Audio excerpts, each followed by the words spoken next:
My name is Tim Gitterman, and I'm with Navigant Consulting. I'm an engineer. I was involved in the last update to the 2011 speed, and we'll do some introductions here momentarily. So welcome to those on the phone, and welcome to everyone in the room. Got a good crowd here today. And there's a meeting today, and there's a meeting on the 25th, which is Wednesday in Windsor, Vermont. So if you have anyone, any colleagues that you want to pass that on to or recommend them attending, please do.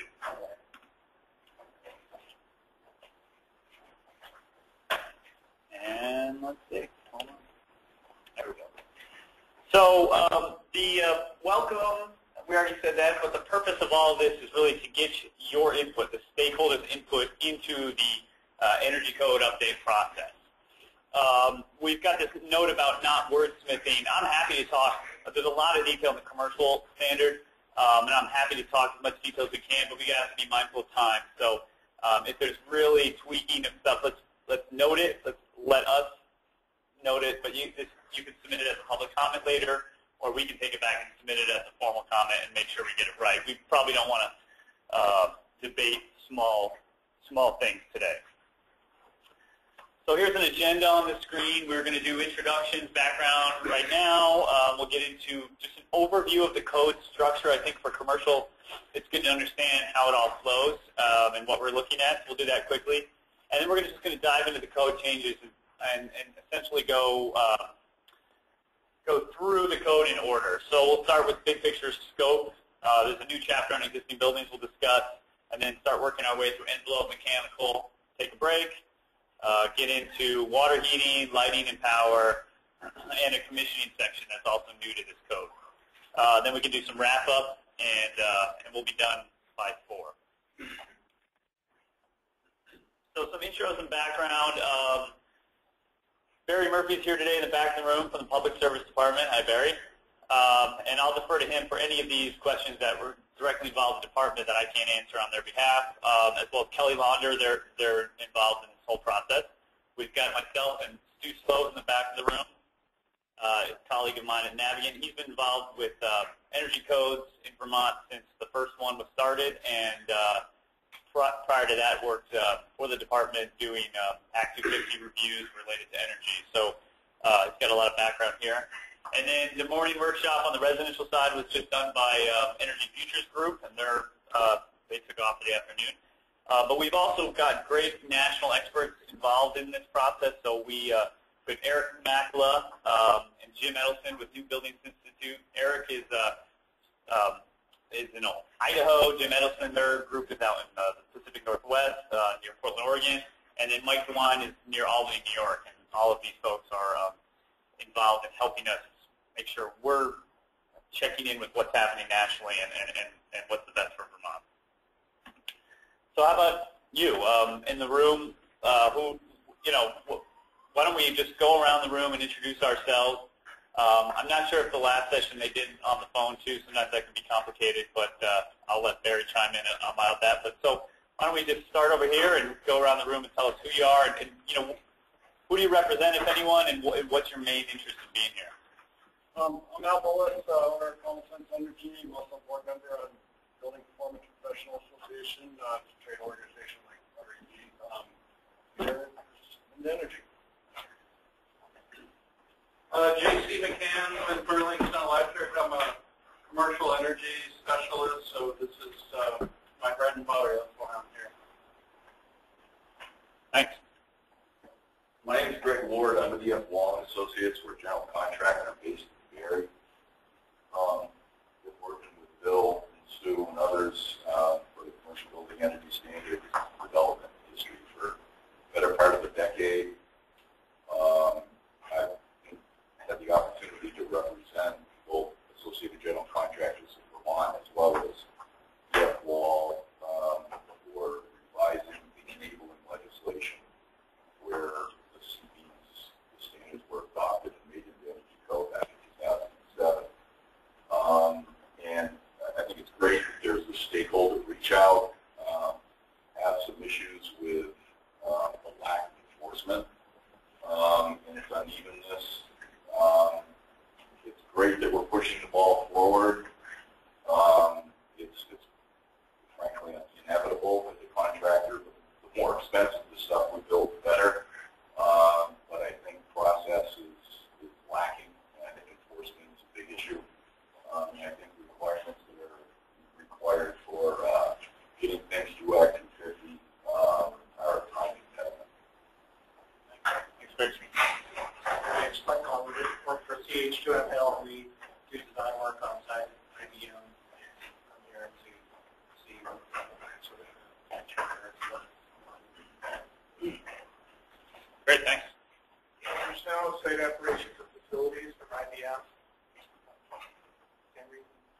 volunteer out here. Okay. Checking out the changes. All right. Just keep doing the process. Darren Ford, Northeast Energy Efficiency Partnerships, here with King and offer deal with the Natural Resources Board. Just looking to see what the code updates are, what implications there would be for Act 250. Ryan Lee, I'm a project architect at Freeman Quench Freeman, and I lead up our sustainability. Doug Beeman, GE Architects, stuff every day is keep up with. Jonathan Collin, our Angus Architects, same reason keeping up on Bill Gardner, Kilcoyne Architects, keeping up with it. Andrew Tatro from Homestead Design, same reason. Okay. Duncan presents the architecture in Burlington. Go Timber Engineering, Mechanical Consultant, Pharmaceutical Consultant, here for crowd consultant. It's rowdy. I'm Tom Anderson of Anderson Consulting, formerly of TX Associates, a firm I founded about 20 years ago. I'm here mostly to stay updated on the code. I use the code extensively when I'm conducting design review when I provide commissioning services. Jason, electric and energy services engineer, and also in the city of Burlington, attempting to enforce the code. So, Law Patterson, Division of Fire Safety, trying to keep us from not enforcing the code.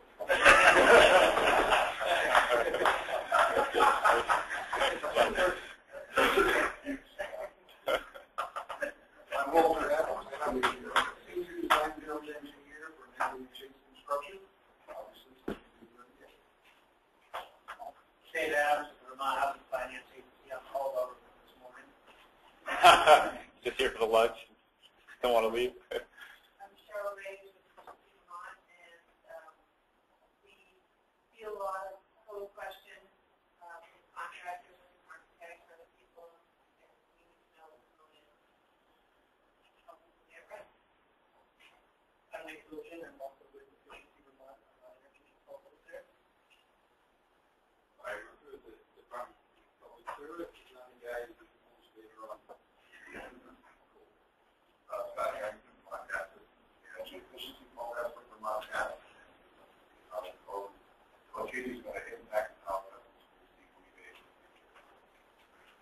Keller, Montana, I review a lot of new construction, commercial construction. Great. And Barry, I don't know, did we go around the phone with the res? Is that not worth it? I think they're probably all muted. Yeah. Yeah, we'll just keep going on the phone. Thanks. You can chat to Barry if you've got a particular stake in this that you want to be known out loud. Please just give him a message and he can relay it to us. Thank you. All right, great. Well, I have to say, I hear all this.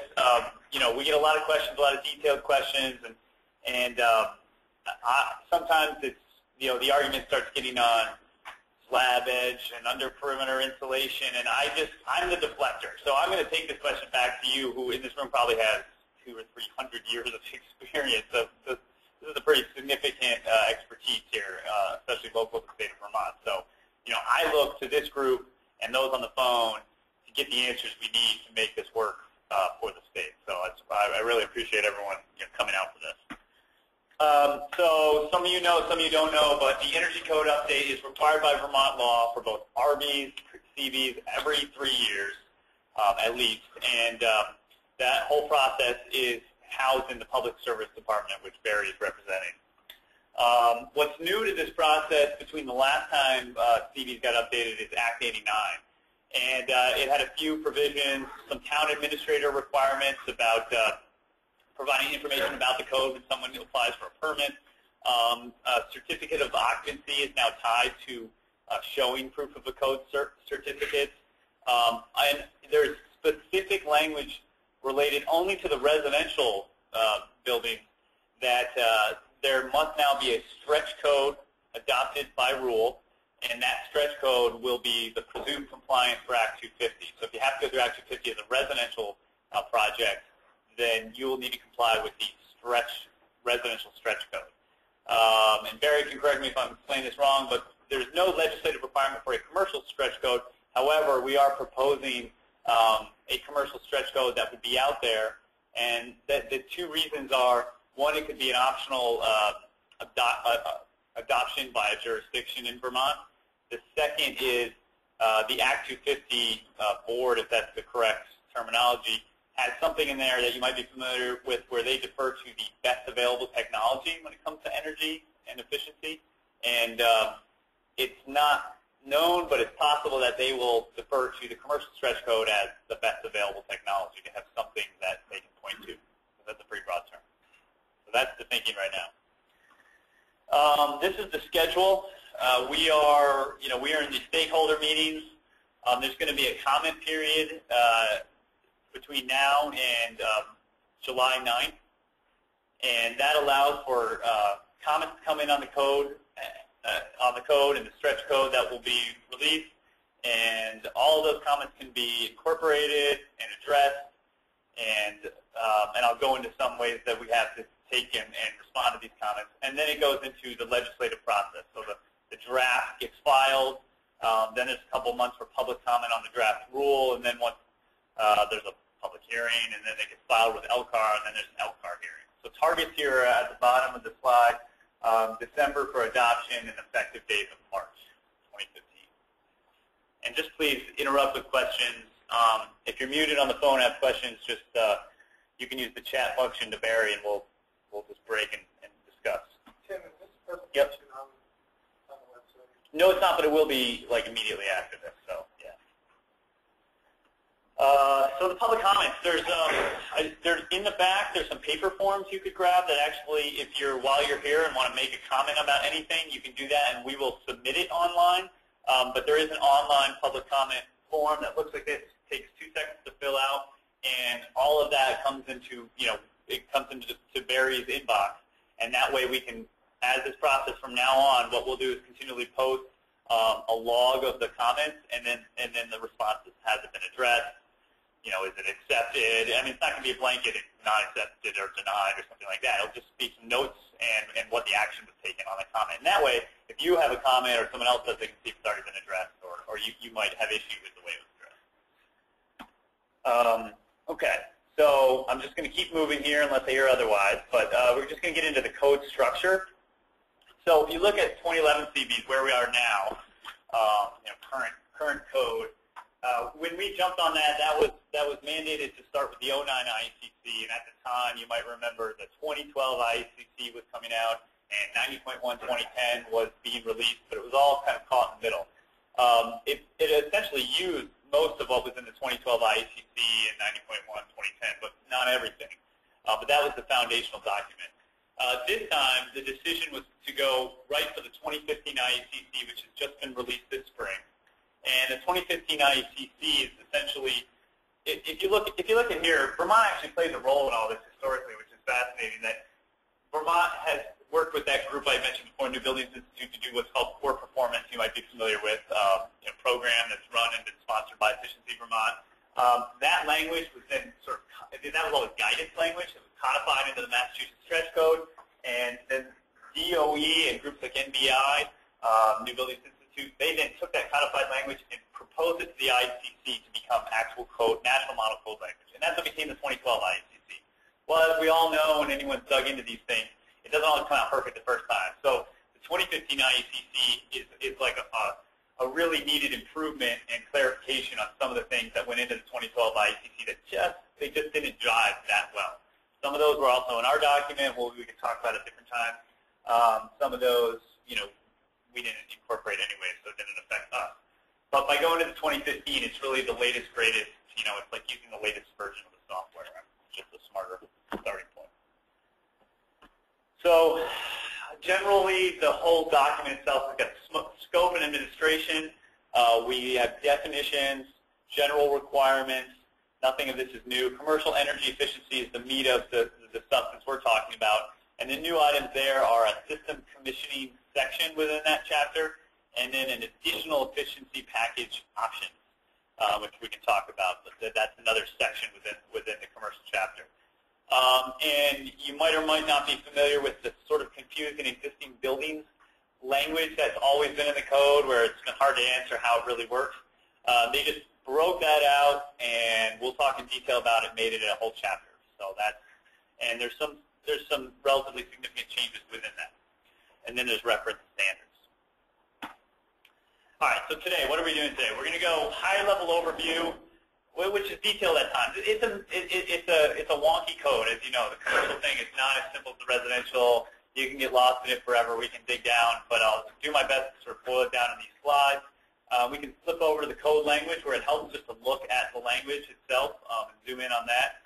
I'd like Q&A discussion throughout, but I'll rely, I might have to shout in, maybe Stu will if he sees us going off on a tangent. We need to kind of referee the process if it goes too far, so we stay on track. But let's not, let's definitely keep this going. And I'm more than happy to take phone calls, emails, come out to your office, meet you in person, discuss issues you have, comments, whatever works best for people. Okay, so diving right in, we're going to talk about scope, which comes out at the beginning of the draft code. And just, are people aware that there is a draft code back there, right, Barry? Okay, so it's back there, printed out. You can take that home. The one online you cannot print out. And just so you know, I imagine because you're here, you've been there, but PSC has done a great job with the website. All the sort of necessary schedule information, all the updates, and all relevant documents are at the bottom, as well as the link to the public comment forum. So there's lots of good documents there. Okay, so scope and then existing buildings. I think it's, Dave, you're here. You've got a lot of vested interest in multifamily housing with BHFA, I believe. There is some clarification. I don't have a lot of detail on the slide. We can flip over if you want. But if you look at that section, we really try to bring out the clarity into what is a residential and a commercial building to be aligned with what's in state statute. So that's, 3 stories or less gets treated like residential. 4 stories or more is commercial. And I know Bob here, we just discussed this as a residential thing. I think that in and of itself is a debate, but it's not clear whether it's a debate we can even really tackle, because it's at some legislative higher level than us lowly energy code folks, I guess. But anyhow, can you point us to where that state statute is to describe that? Yeah, Barry just sent it to me by, how can I don't want to break the meeting to send it, but he sent me the link. It's Vermont State Statute title, or I can't remember what it is. Yeah, could you, and we can post it online too if it's easy to. Okay, so in the in the code section itself, and Stu, if you don't mind, can you grab me a copy of that? It might be nice to flip through sometimes. So the greenhouses have been added to exempt buildings. That's from the model code. I don't know if people have issue or not with that, but that's in there. There is a carryover from the 11 CVs with inflatable buildings are exempted from the code. But I was having a discussion with Walt yesterday about asking stakeholders, is that really reasonable to blanket exempt those, or should we put in some language about temporary? If an inflatable building is meant to be temporary, it could be exempt. But if you're going to build a permanent building and it's going to be inflatable, why are you exempt just because you're inflatable? And maybe no one cares, but I'm just going to put it out there that might be something worth considering. So I don't know. Maybe the Vermont gas folks have. Do you have any thoughts on that back there? Well, depending on the inflatable, it's still someone finds that bad warmer. It's quite structure code. Okay. You'd be surprised. Okay. There's not that many things. Okay. So it's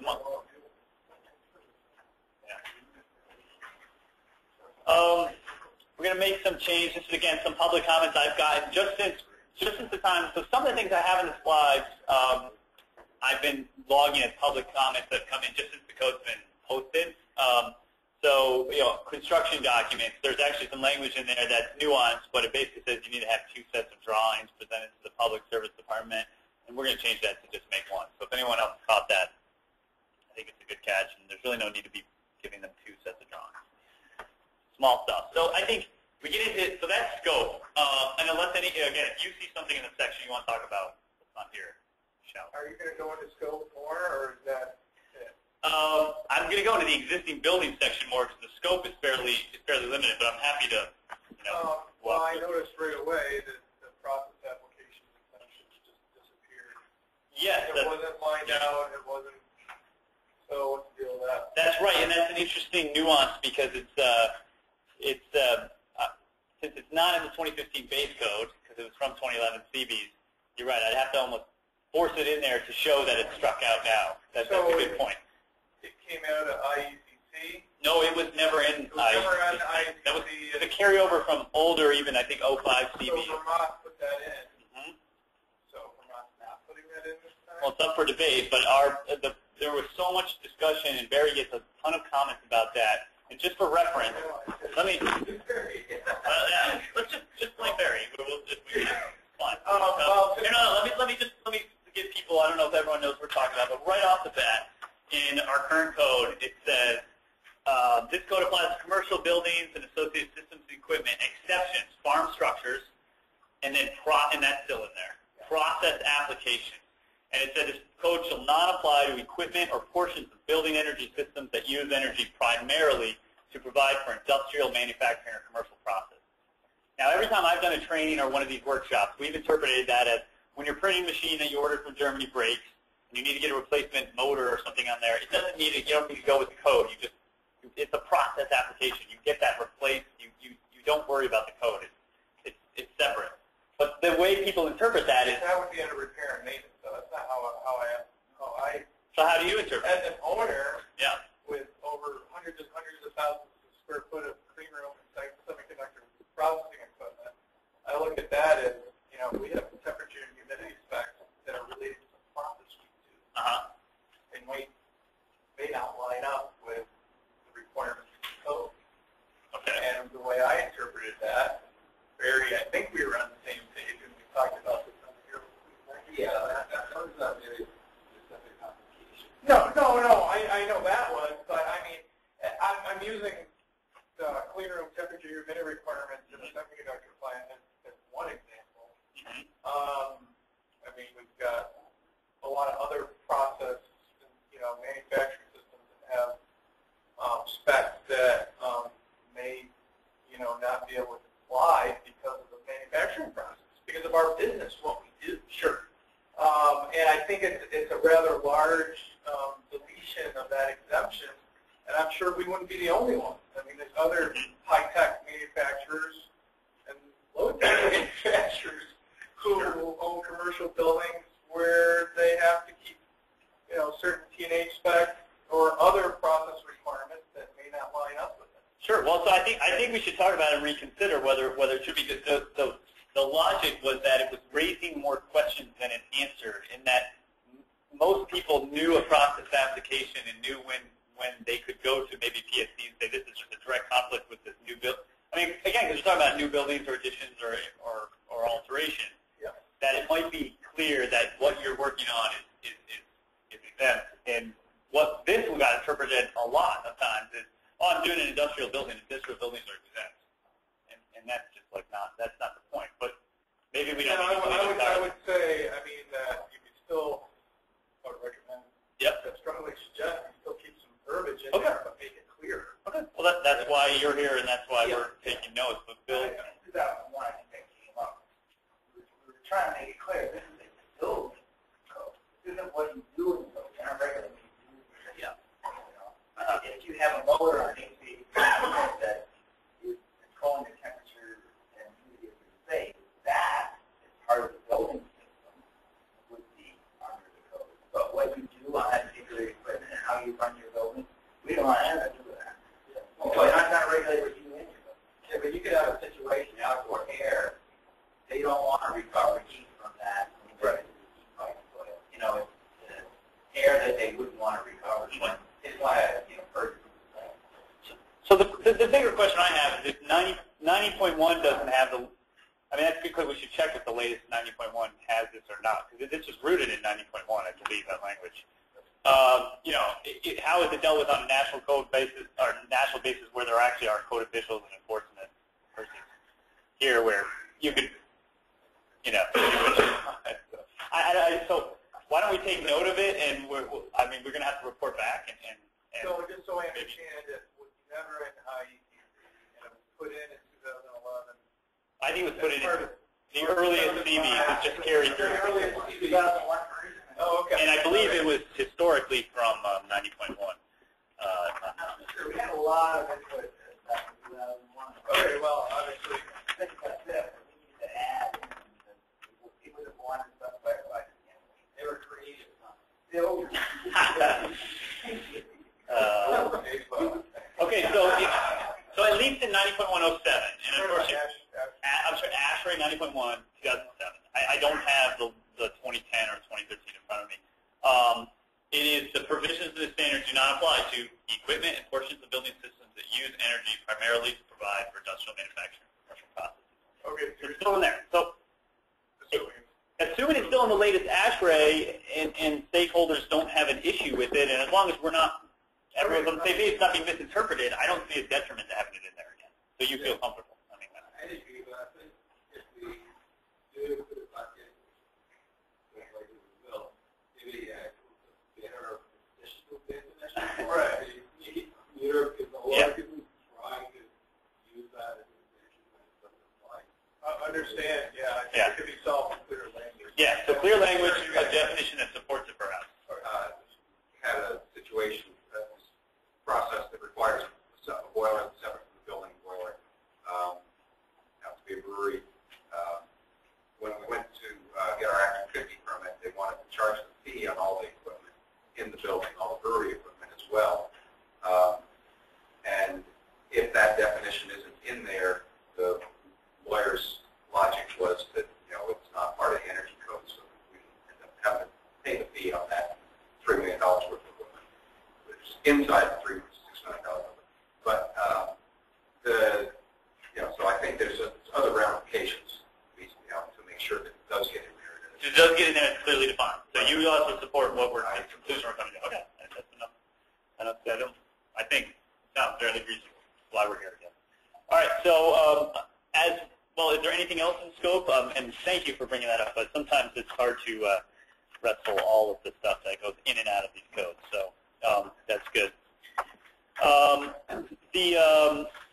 Just bring it up if you see anything else. I'll keep moving on. But the existing building section, which is new, again, this jumps to the end of the actual code document. It used to be in, if you look in our CVs now, it was I can't remember if it was right in the section 1. Yeah, it was right away, section 101, and it was little excerpt, existing buildings, historic buildings, a paragraph on each of these.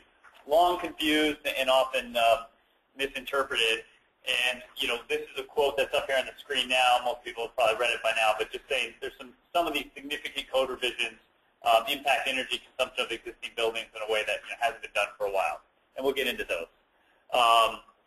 So now what you have, if you go to that chapter, it splits into sort of general, which we'll talk about the historic building clause, and then it just clearly goes into additions, alterations, repairs, and change in occupancy or use.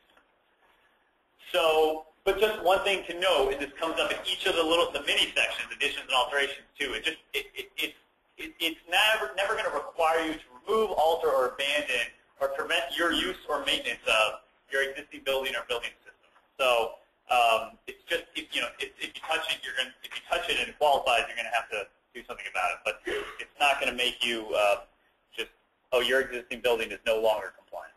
That's not the way it works.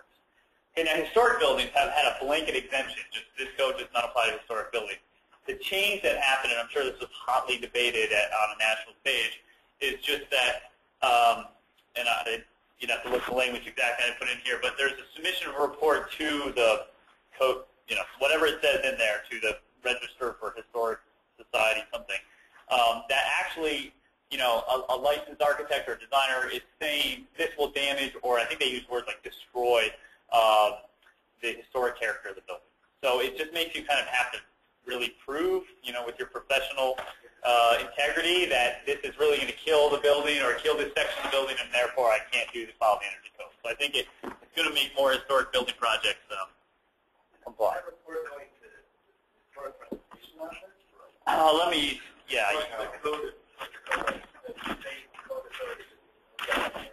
Yeah, right.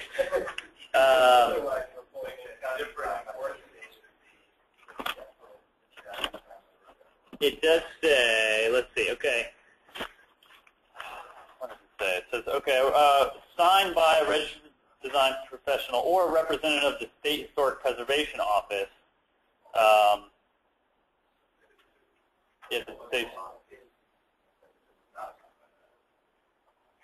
Yeah, if the report was signed by anyone other than a representative of the State Historic Preservation Officer, the signatory of the report shall provide a copy to the Historic Preservation Office.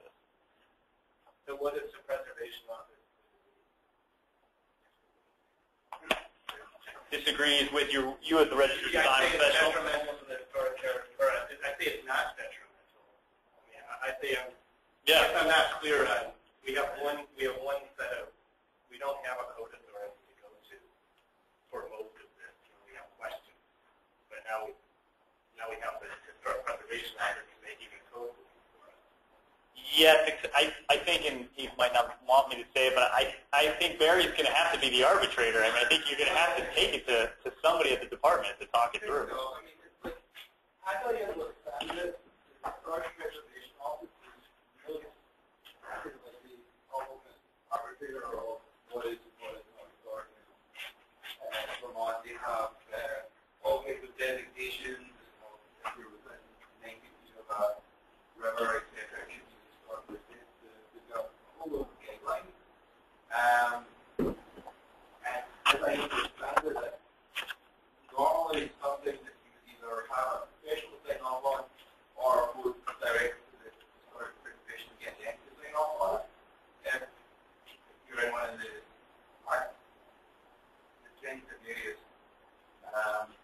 How that normally works, I'm not entirely sure.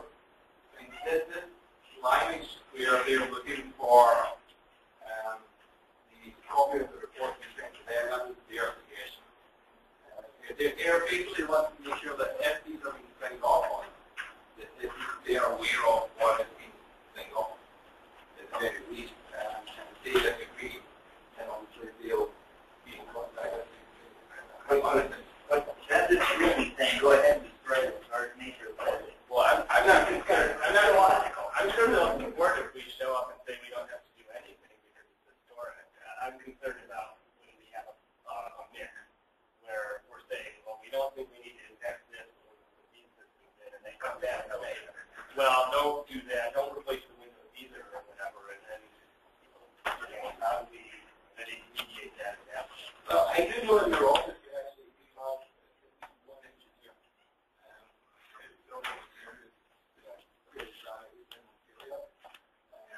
He's quite aware. He's also aware of energy we support in general. Updating where possible to make buildings more efficient, but without impacting the historical nature of the building. And I guess the designation of what is the historical nature of the building is falls within their purview. It's not something I can do. I'm an engineer, so it's really up to another office to determine or another profession to determine. Round and round you go. I mean, I think this is going to be some precedents, right? I mean, what this is doing is just instead of blanket exemption, it's saying, well, now everybody's under the code unless you get this letter that says this is going to be detrimental. And so each time that comes up, I mean, that's going to be a discussion in and of itself. It's just your, yeah, go ahead, Sharon.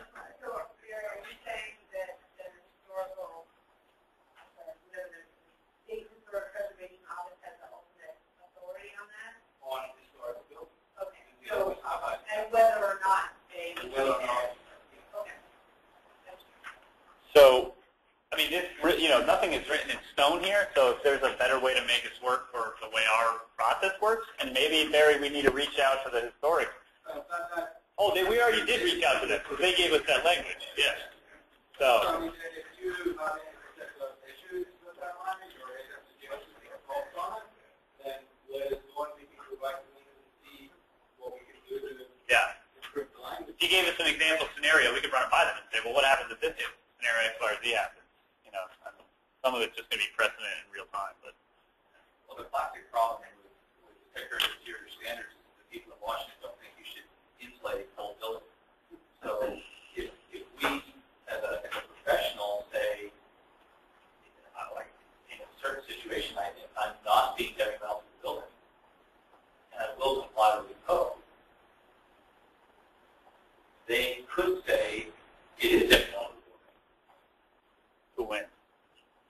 Yeah. So if you're in sort of a revolving further where based on this, there isn't anything here that says subject to the approval of the district division. I don't understand that it's not necessarily a blanket extension for a building. It's more of a building. So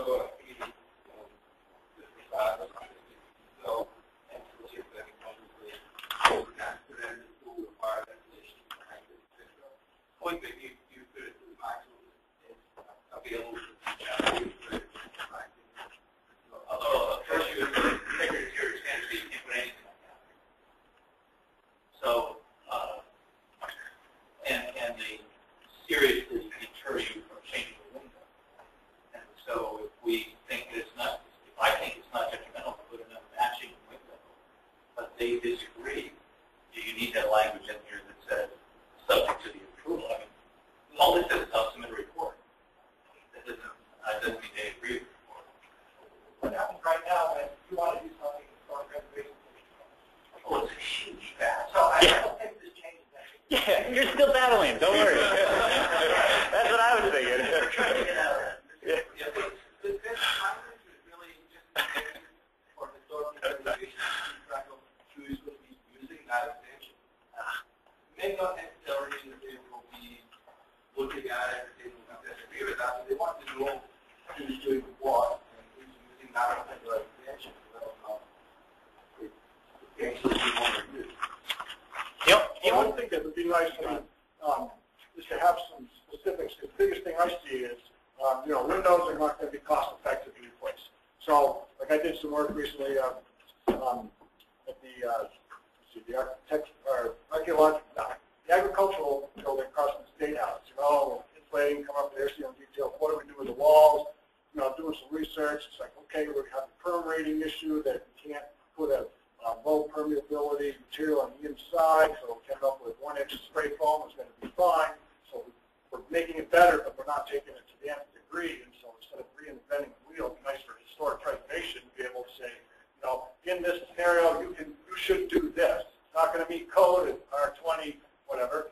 R5 is good enough to go here. This is what you should do to meet code in historic buildings. It's probably not going to happen this iteration, but at least get that ball rolling. So we as consultants can say, this is what you do with brick buildings. Well, the only thing I'll throw out that I kind of heard people mention, when it gets to compliance with that provision with threat, degrade, or destroy the sort, form, fabric, or function of the building. I mean, do we need to say the building and/or something the building, systems? I mean, is it too all-inclusive into the building, and it's not? So the rest of the code gets that, sections. If you alter an envelope, you need to comply with the envelope. If you alter the lighting, you comply with the lighting. Is this too, Well, it should just add something that should improve the thermal performance as possible given the construction of the building. So I think, we should move on and try to get some comments and report back to stakeholders. But if anyone has any suggestions, I'd submit that either on paper or online about how we can change the language. And then Barry, we can follow up. Good discussion, though. Okay, so we're still in existing buildings, and there's a section on alterations. Lighting, this is the section that I think that quote before was referred to is really this. So in an existing building now, in 2011 CB, you're exempt if you're, anything less than 50% of the luminaires. Luminaires is another fancy word for fixture.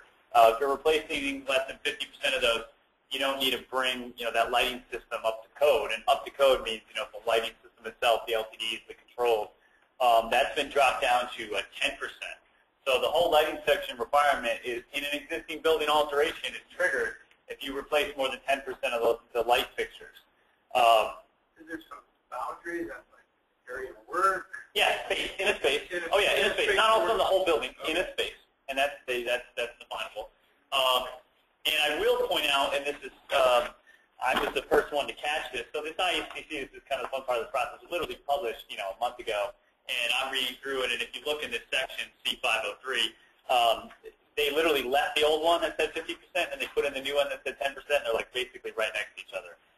And it's a total mistake. So, In Vermont, we get to strike the 50% one and go with 10%, which was the intention of the code anyways. But on the national stage, they're kind of stuck interpreting something that's completely contradictory. So if you want to, if there's anything in the energy companies you laugh, I don't know, that's about it. But about as fun as it gets. So if you had a building that had 100 lights, Yeah. and you had a room in that building that had 20 lights in it, and you were replacing all 20 lights in that room, you would clearly be replacing more than 10% of that space, but you'd also be replacing more than 10% of the building. So does that mean you would trade the whole building? Because the building is the space? Wow, that was deep. I hope the answer is no, but I mean, Yeah, no, the space is the room. The space is the room. It's really pretty, it's pretty. is the space defined as a room in your definition? We can check in on that, too, if you can make a note of that. But even I was going back and forth. I had the exact question. I just didn't phrase it like that with some of the new buildings institute folks. They said, oh, yes, space, just in that space, not the whole building. So we can make sure that's, but I think any reasonable interpretation says it right there.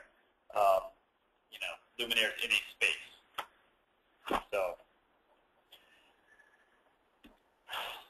okay, so that's existing buildings. The other sections are, they're pretty much the same. They just get into additions and repairs and those, those nuanced details. So a lot of this is clarification. I think the lighting is, from my understanding, is the biggest impact in the historic. Okay, happy to come back if needed. So keep moving on. We get into building envelope. So now we're back into, if you're literally in the document itself, you're back into section 402. Kicks off the commercial energy efficiency chapter. And building envelope. So I was having a discussion with Will Adams yesterday, and this is something I'll have to follow up with stakeholders on, but there is a section called 402.1.4.1, and there's this new table that wasn't in the ICC before, and it's table 402.1.4.1, and it's about thermal resistance to cold-formed steel walls. And it's basically just giving some, here's how you calculate the U factor for a steel stud assembly. It gives the spacing of the studs and the cavity insulation you put in, and it has a correction factor to account for the heat loss through the steel stud. And I sent, got some comments from Walt, questionable about how this table really confers with our envelope requirements. And long story short, I got a really long response just this morning back from P&L that, hey, that doesn't really look like it aligns with ASHRAE, and you guys might want to think about striking that. So I don't have a clear answer right now. I literally didn't have time to read through the entire response from P&L, but wacky things happen. It looks like some steel industry association put it in there. And it's how this stuff happens. People get public comments to the ICC, they get voted on, they get accepted, and not everything always jogs. And so the benefit in Vermont is we can, catch this stuff and use it or not. So just saying, it might go away. Again, we're going to kind of respond with new drafts and public comments and responses as we go here. Yeah, go ahead. The discussion about that chart was that a 6-inch steel stud, 2 foot apart, full fiberglass, was rated at 8.5. Yep. Which meant that if you wanted an R19 wall, you were then going to have to put 2 inches of rigid insulation in front of that wall instead of a 1 that I think everybody has always assumed was necessary in front of the 6-foot wall. Yeah. So the effective R value of that steel stud assembly was derated to a point that was lower R value than you had previously thought. Yeah. So it has some ramifications. And that's even without taking into consideration the fasteners that are thermal short circuits through rigid foam. Well, that's not that. Yeah, you get to add in this other R. The effective R value is everything. That's the cavity insulation, including the space steel studs, and then this is everything else like sheetrock, airspace, or whatever like that. So if you, I don't know. I was doing some math last night while I sent you something. So we're looking into it. I mean, I think if you got R2 from the drywall and all that stuff in air, and you had your 9 here, and then you added 1 inch of foam, you added 5. 5 plus 7 plus 9, you get 16, and 1/16 still seems compliant with the steel frame wall, but I don't know. Okay, there's something fishy going on in that table, so we hadn't seen it before. 9.1 is very specific about how you differentiate variety. Exactly. They have a whole huge appendix. Yeah, exactly. Exactly what P&L's response is. Why would you, when you have Appendix A and 90.1 was used? So I think it might go. Just giving you a heads up. All right, then we get into the opaque envelope, which is your classic sort of wall, roof, etc. requirements. And I've got discussion points, and I think we can go look. I'll probably flick over and look at the actual installation table and sort of come back to this. But let me just bullet out some discussion points that I think are of relevance, and there's probably other ones. Let's look at the R values. Should installation entirely above deck? Should we go higher on that? We're going to add some descriptions to metal buildings. They were there last time. We need to clarify that again and bring that into the code. It's not in the draft right now. We can align some of the wall insulation values, and then we can consider some different R values for doors. And I think I saw a question. Go ahead. I'll pull up the table itself. It's much easier. For the insulation above the deck, Okay. there's always been some question, depending on who we're working with, whether that's an average number or it's a starting number. And the problem is, it's a starting number, you get something like 14 or 16 inches of insulation at the perimeter because of the taper rule. And they were creating our 70 or 80 roofs at the perimeter just to get this number at the center of the tapered roof.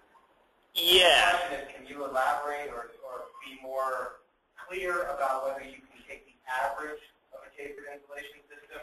Is that the goal you're meeting, or does it have to be minimum number at any place in the roof? Yeah, and I might need some assistance to interpret the code language because there is a section on that, and we had a. Sorry, I can't see my full screen here, so I'm like stunted here.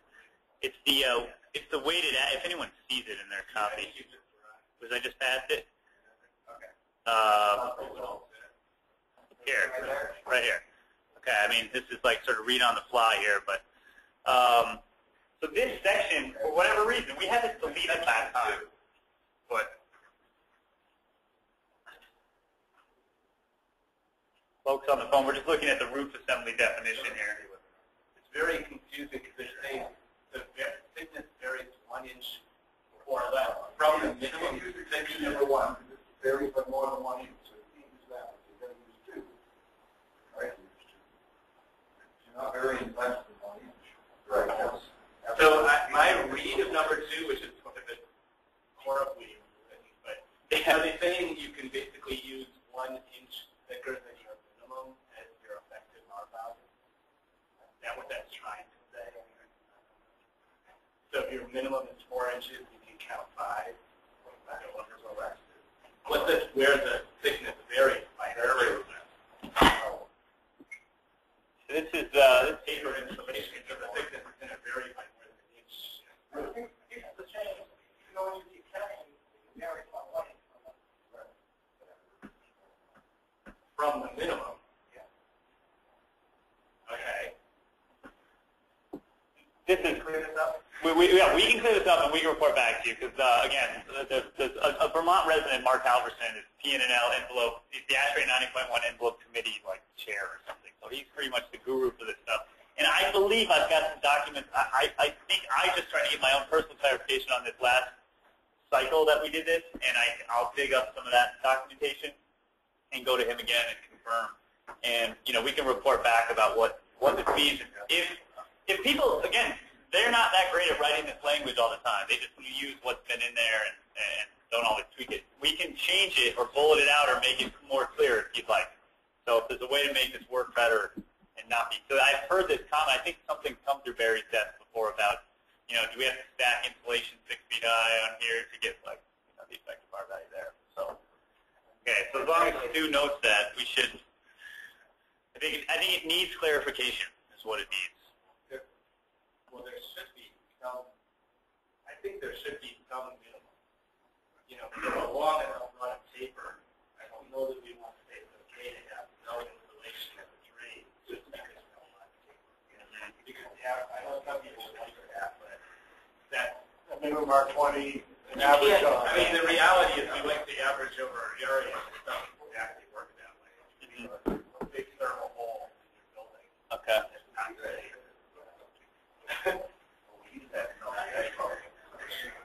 it does. That's right. It keeps the drain. That's right. So one thing would be nice, Yeah. when I've been specking out roofing, it's like I always have the top layer of polyiso fully adhered. And it'd be nice to have some mechanism to maybe lower the required R value if they fully adhere to that, because that's an extra buck and change square foot, you know, which I think is much better thermally overall because of the conductivity through all those fasteners, 7 of them per sheet, you know, and it makes a huge difference in the overall effectiveness. I don't know, architects, any thoughts on that? I mean, you've been on roofs in the winter and you see all the melted spots where all the fasteners are, and I did a little experiment, just put a little piece of CDPM down over an area.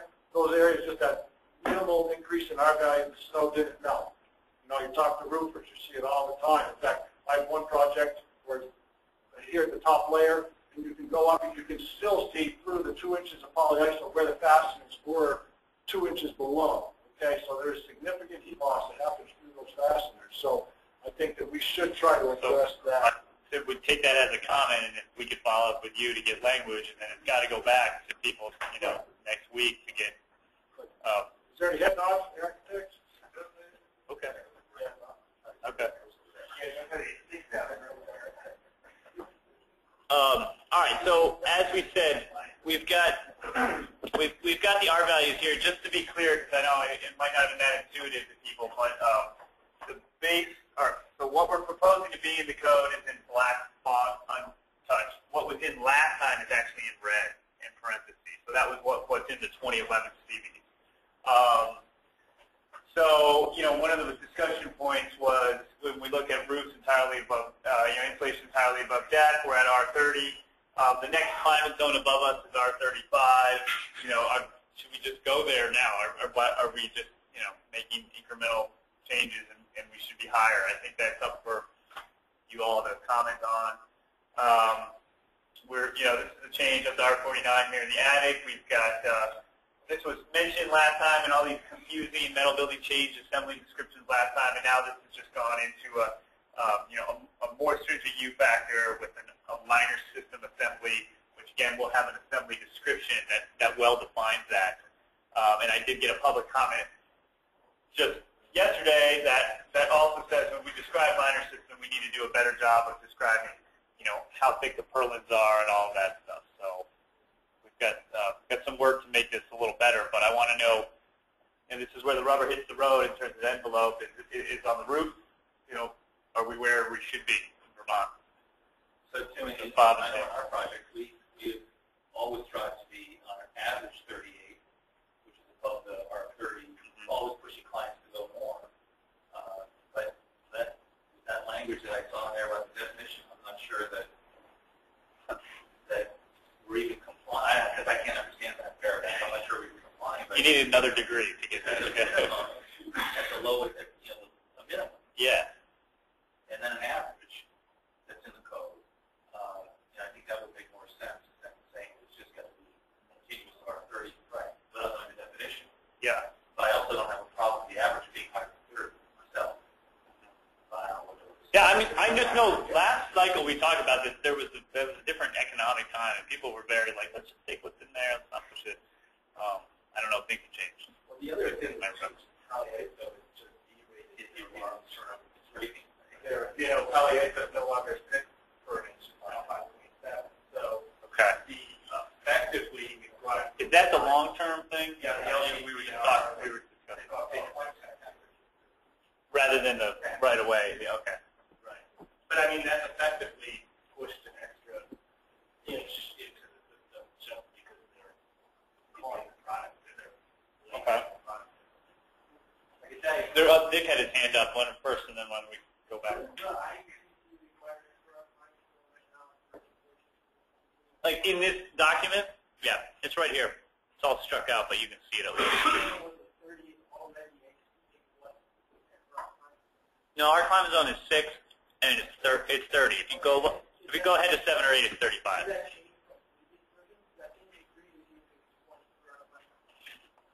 You know, I have it right here. Sorry. Let me just check on that real quick. Yeah, it was 20. It was 20. And it was 25 for 7 and 8. So and we were, so many documents. Oh, we were our 30, right? What's that? I'll raise you to, yeah. I mean, it's just how it works. No, but, we have a hand, and we had someone over here. I don't want to. I just quickly wanted to ask, how much longer is this cost effectiveness? I mean, it's great to say installation is better, but a lot of times with the analysis, going above code in a lot of places isn't cost effective now. So I'm just wondering, we're having to schedule we should do more. So that's just going to have a sense of what that level is. exactly. Just going to say, I had a project, we had R40, and we had R36, and we tested in the energy model going to R45, and it was good. It turned out to be a cool, validated situation that it was going to actually cost me a couple $100 a year. You're saying gas, heating, you're beyond cost effective. Yeah, as was. Propane and oil, you know, you're double the cost, so it would probably be cost. I think this sounds very familiar to the 2011 CV's update, where on the natural gas side, and just echoing for people on the phone, I'm blocking the microphone, is that for natural gas, it's probably not that cost effective to go that much farther, but on non-gas, if you're not on the gas line, all of this might really pay off. It could be going higher and higher. And Cheryl, the direct answer to your question, whether we are not doing cost effectiveness modeling, we're looking for the stakeholders to provide input. I mean, otherwise, you can see we're pretty much sticking with what was in before or what's in this base code. We need some justification or industry support to really. Yeah, so that's how accurate it does there. But they use regional net. Regional rate, regional. I think we've come to the conclusion that Vermont doesn't always reflect, especially with the fuel mix here. So, and it's colder, as you know. But I don't really know. I'm not up here, the god of the code to make the change. I'm just trying to throw stuff out there. I've had one comment saying that should be higher. That's all I'm saying. I would echo that. Even with clients who I consider very tight with their money, they'd rather put an extra 5 on the roof than pay for it. Heating costs over the years. So, if we hear a few comments saying that it's possible we put it in, we notify everyone and see if there's any comments against it. Could you be an exemption on an industrial place? Because I've done places where normal heating degree days are 7,000 some odd, but a lot of buildings, maybe 3,000 because there's so much internal heat gain. I go to Tom, you brought that up before, and Brad passed up. When you have an industrial load, I don't think the code really, it kind of comes back to earlier. The code doesn't do well. I think normal designers and stuff, that they knew they were building a building for that, they're going to go light on the insulation because they got all this heat load inside of it. But you can't. And should you, because maybe it'll change application or occupancy. I mean, manufacturing hasn't always been a long-term thing in America. We're clearly repurposing buildings. So I don't know. I think right now, I don't think that's about to be exempt, or it's in our best interest. If you really wanted to do this, or see if it's cost effective for Vermont, you should test it with like fuel. Yeah. Just to see where that economic point is. Yeah. Yeah, it's not that good. There's no question that 80 cents is going to cost you to go from 30 to 36 or thereabouts is makes full sense when you're not in the natural gas system. Yeah. It does not make any sense when you're in the natural gas system. But that's just the way it works. Yep. And there's nothing you can do about it. It's just, the natural gas is excluded from the price. Very different. You probably hit your limit up. Yeah. But the code still allows for energy modeling to demonstrate. Performance. Yep. So if you had a building, like you had a high cooling load, you could clearly demonstrate an envelope that used less energy that was non-compliant with normal building because of the condition. Yeah, if you don't want to go the prescriptive path, you can defer to ASHRAE's performance modeling approach. Which could actually save construction and buildings, save the model. Sure. We always look for those on So, let's talk about that. As an alternate path? Well, people still put in PMU as, some installation.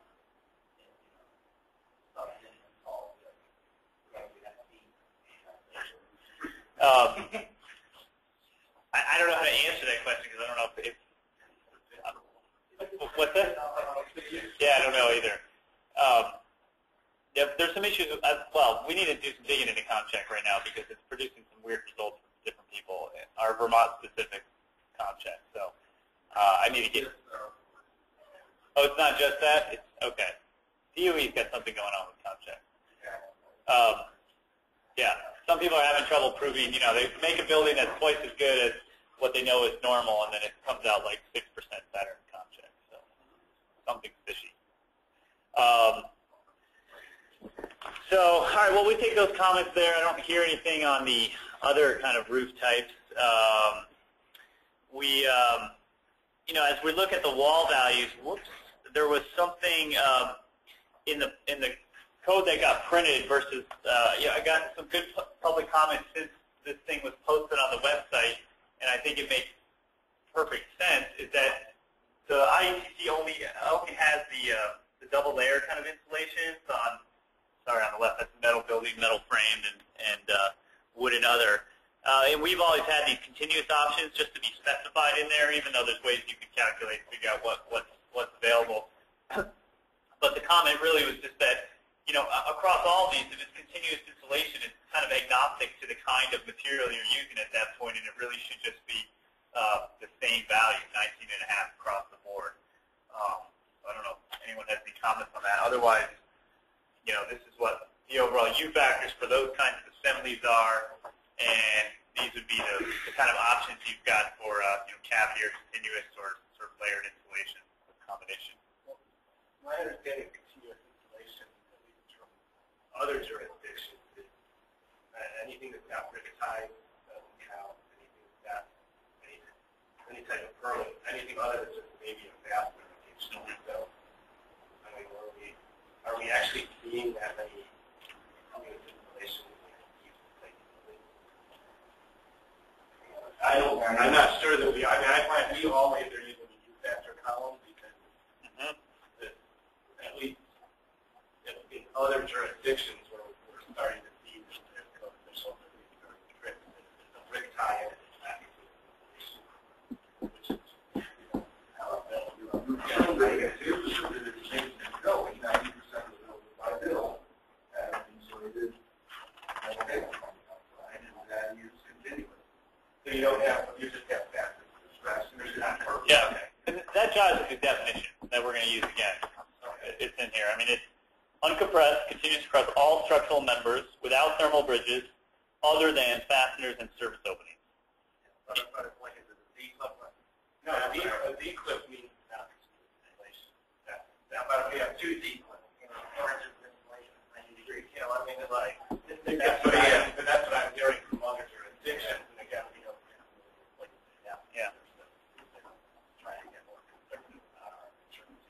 Okay, well, so one of the things that can come in an environment where we don't have that jurisdictional interpretation ability is to clarify definitions that make it so everyone's, playing the same game. So if you have comments like that, or you'd want to see the continuous installation definition further clarified, again, the residential discussion this morning, a lot of this comes back to, well, if we're not all using the same definition and half the people aren't compliant, someone's getting underbid for trying to do what's effectively the same work. And that's leading along. So I'm happy to take comments on that. We get down walls below grade. I don't think there was a lot of change because actually that crossed out here is really just us using what we had before. Yeah, everything from CVs, 2011 CVs has really carried over. We've kind of been, more stringent than the national codes for a while in these areas.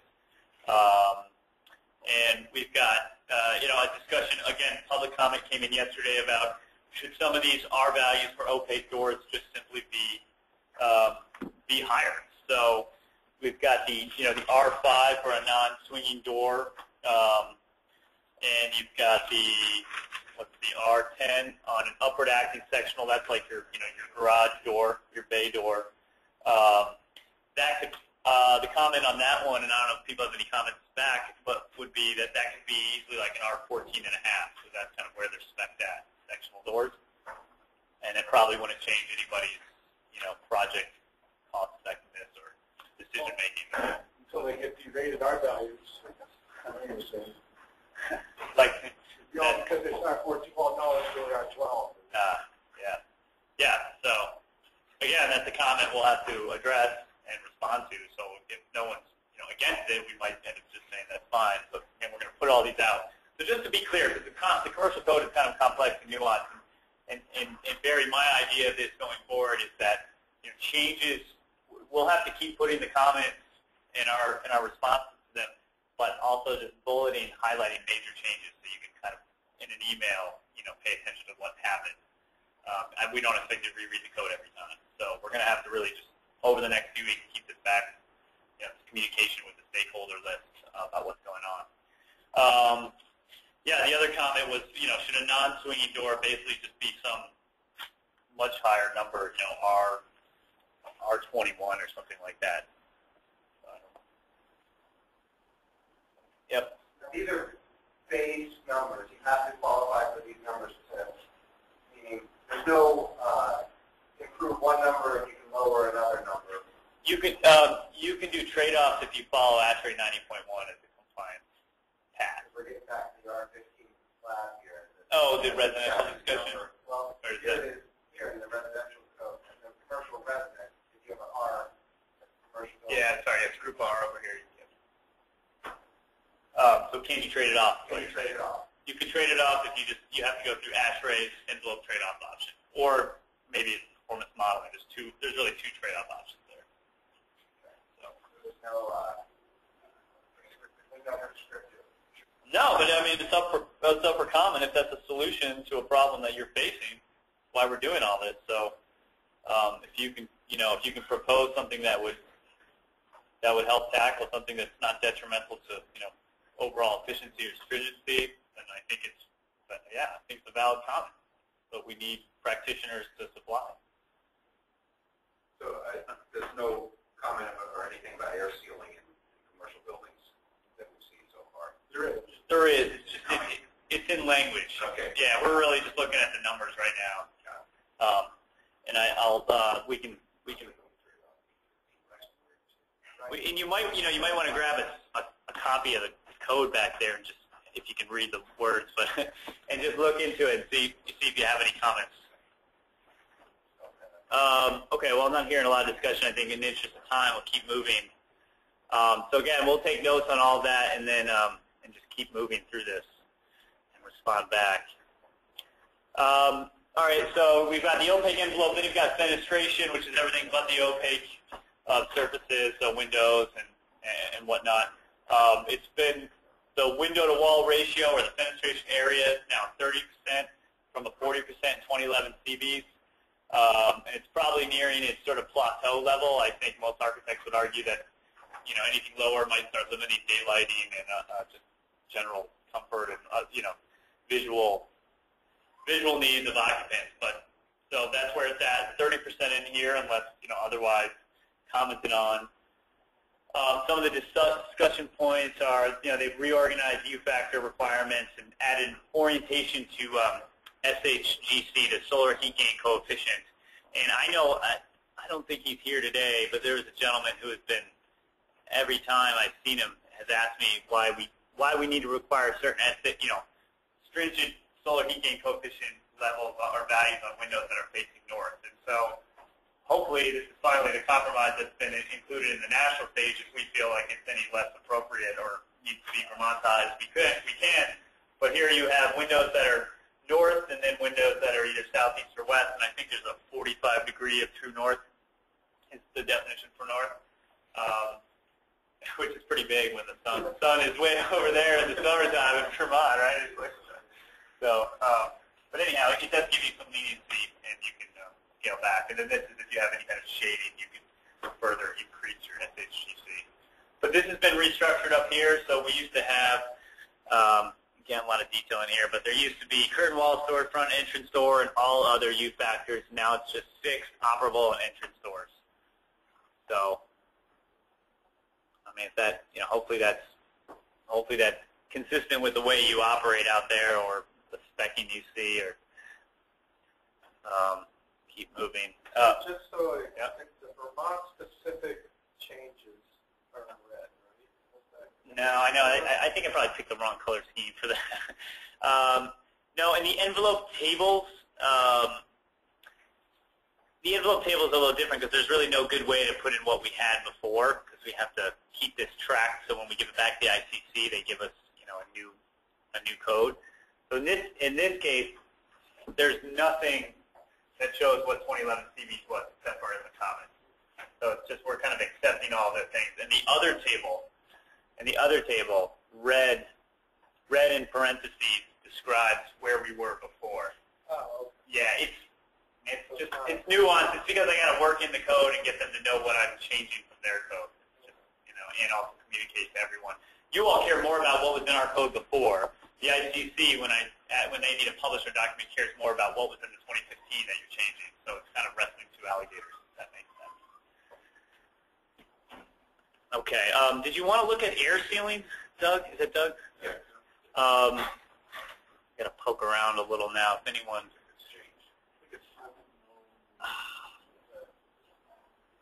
I mean, we're going to get into air barrier. There is some stuff on dynamic glazing too, but construction. Yeah, this would be it right here, I think. Really? Hold on, let me just check up. That's just skylights and everything. And I will talk about, I've got some stuff on skylights here. But air barrier construction, Doug, is, I don't think it's changed a lot. So in this code, when I highlighted yellow is something that's new to this base document, the 2015 ITC, that wasn't in our 2011 CVs. And this all was in here. So I don't think it's been. Keep going to that section.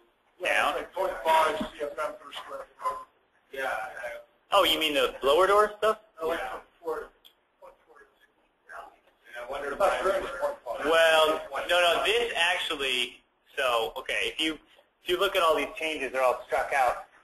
This did not change from our code before, because our code, in conjunction with the stakeholders in really Efficiency Vermont folks, we define it a little differently. So theirs was 0.40, CFM per square foot, and then ours is 0.50 CFM per square foot of shell area, where we exclude the area of slab and below-grade walls, and we do that at different pressure tests.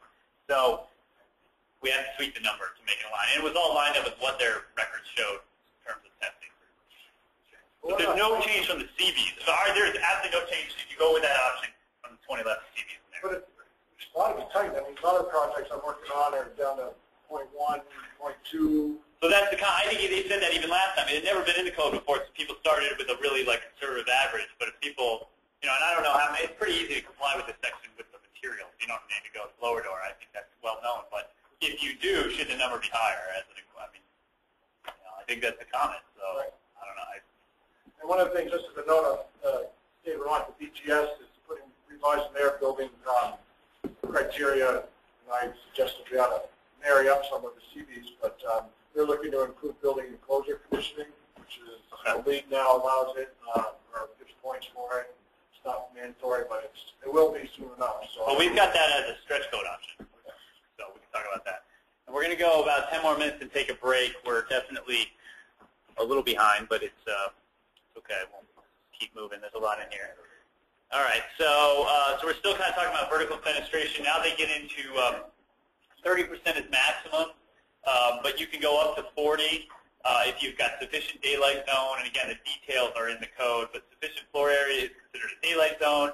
And then in those zones, you have daylight responsive control to harvest the daylight and control your electric lights.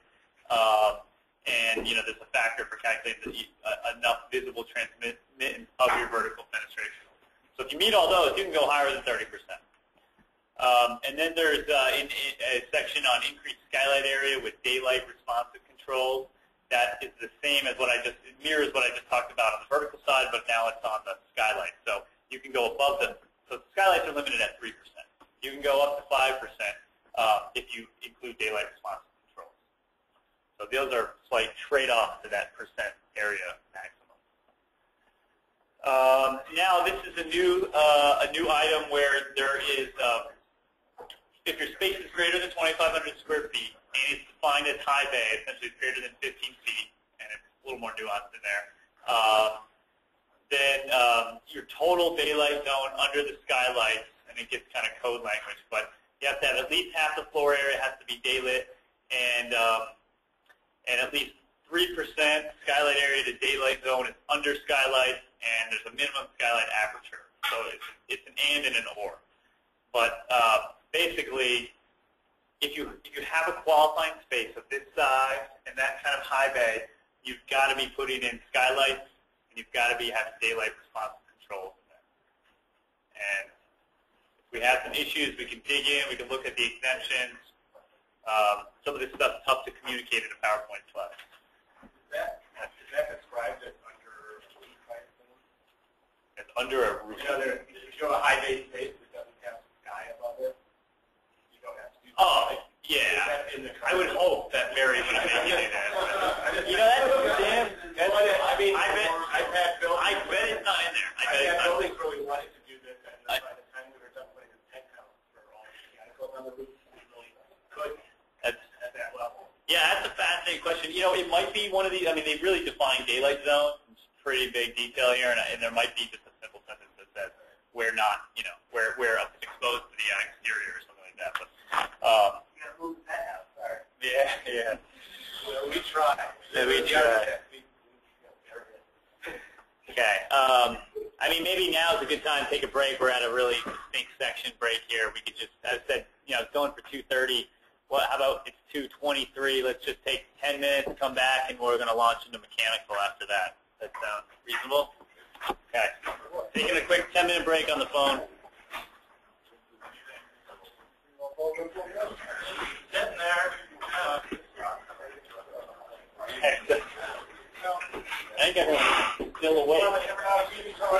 Yes.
here if you're on the phone. Thanks for hanging in there. All right, I muted them back. Okay. Oh, you've muted them. What? Oh, they can't hear me. Okay. Oh, okay.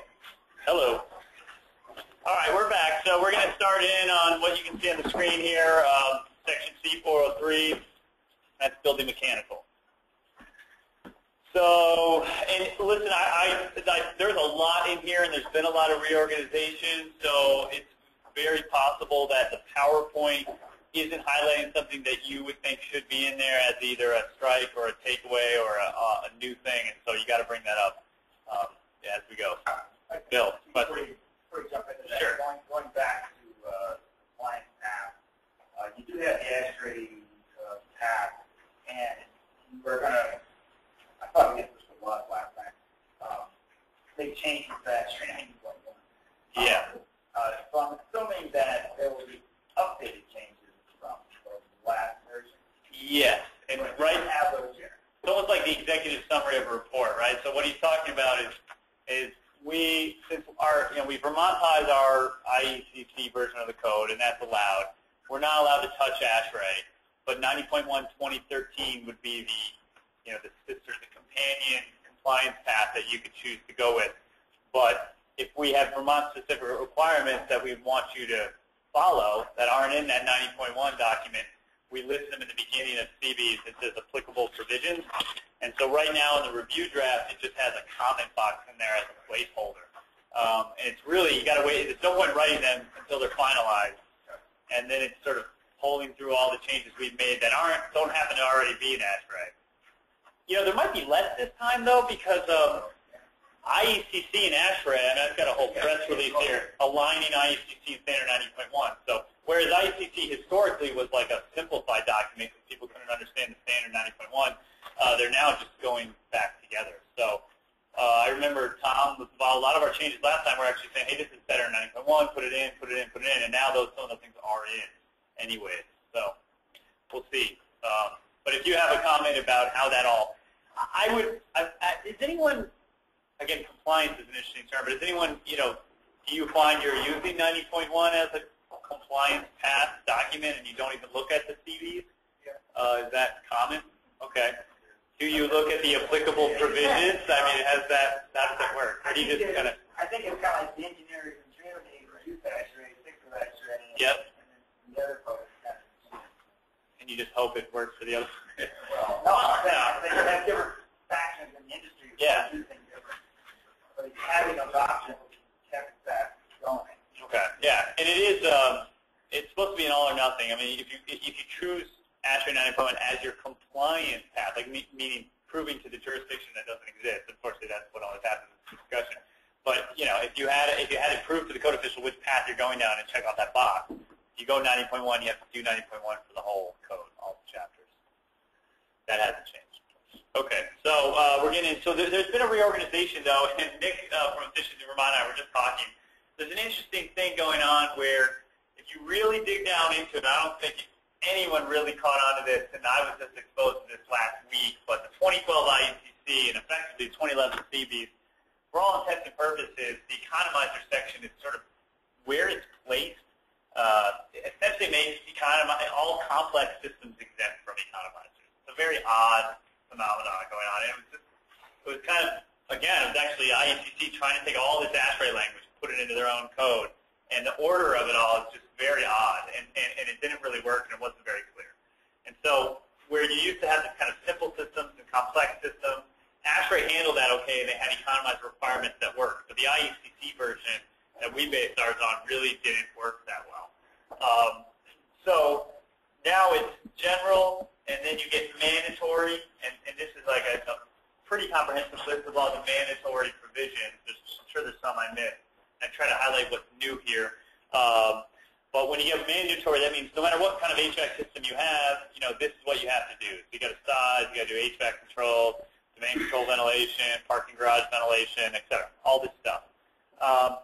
And then you get into the section, here's economizers, prescriptive economizer requirements. And again, that's all systems.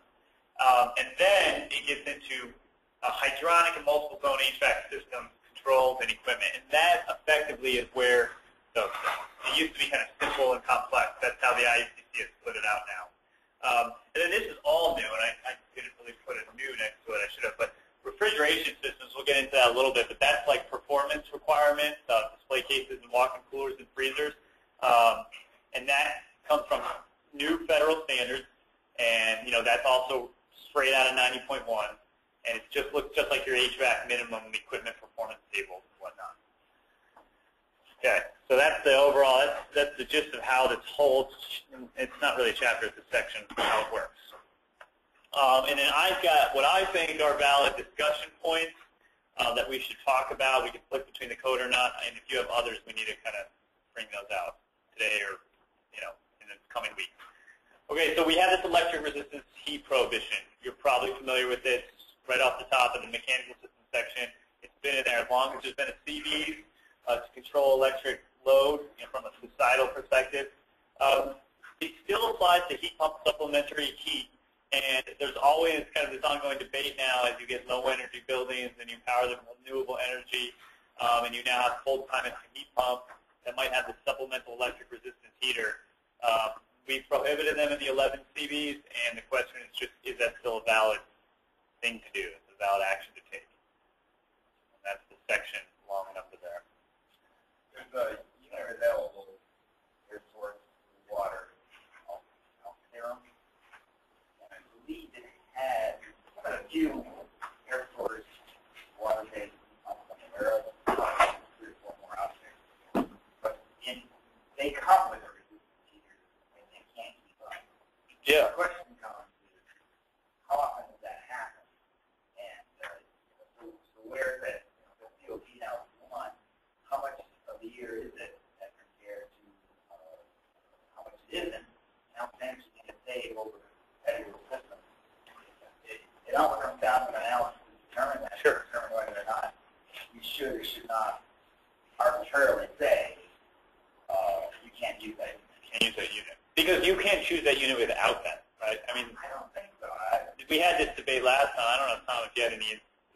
I don't recall that, but I thought the supplemental heat pump package of these heat pumps was for when the unit is in defrost mode, not intended for supplemental, quote, safe heating, per se. No, this is applying to some of those systems are not related to the heat pump, the air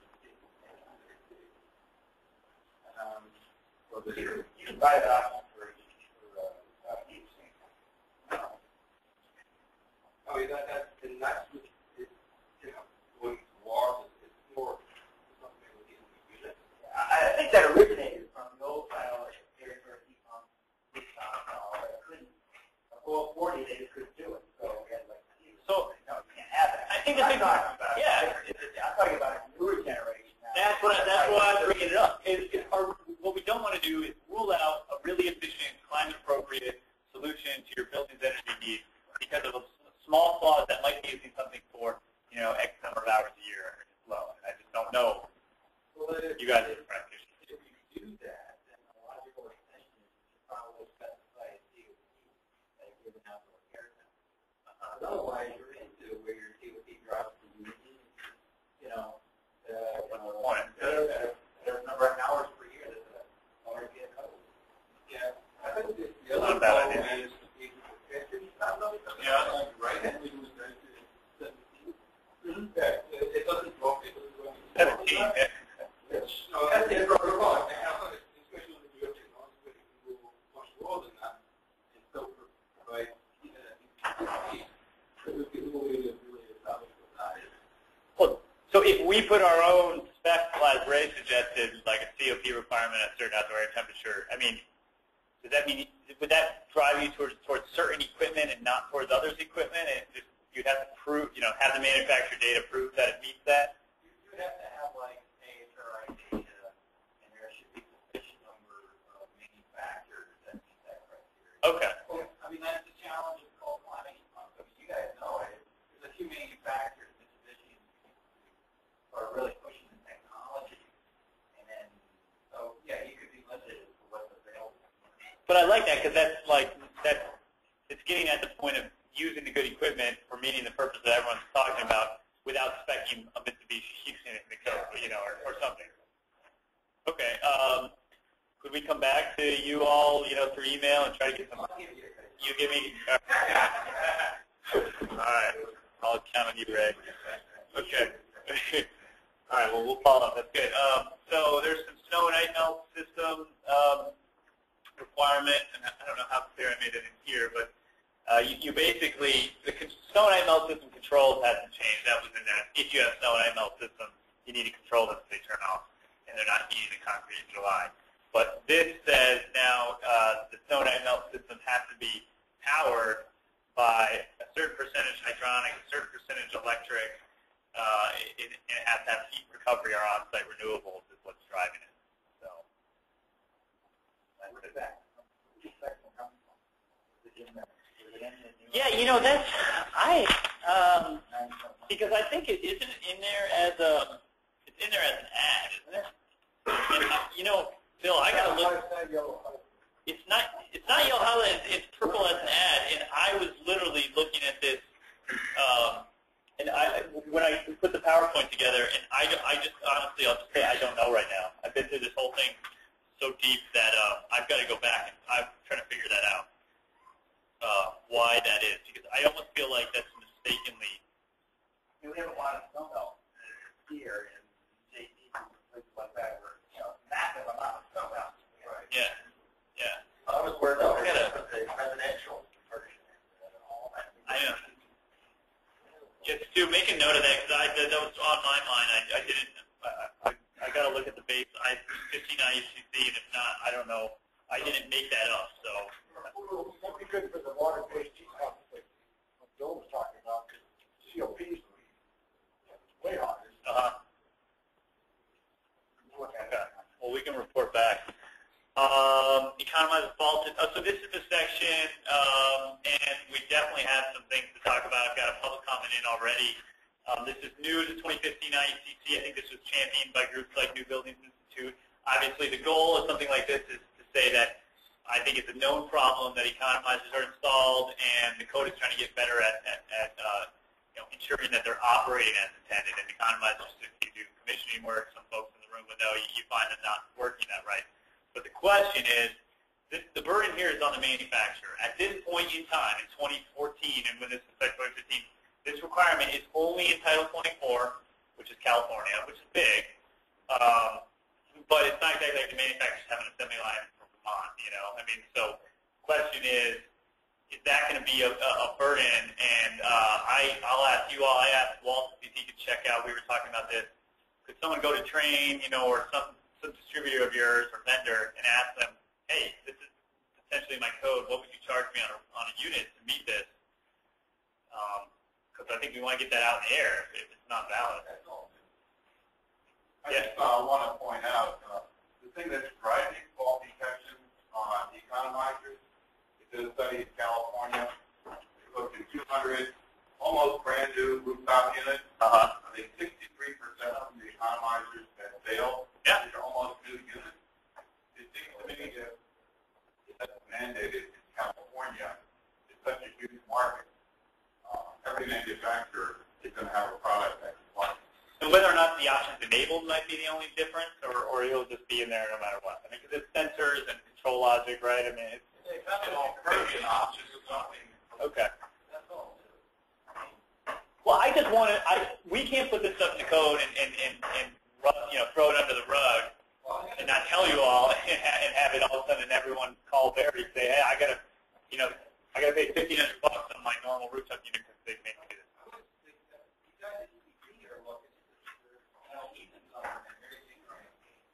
You get their feedback. They're going to be able to answer the question on the commercial viability.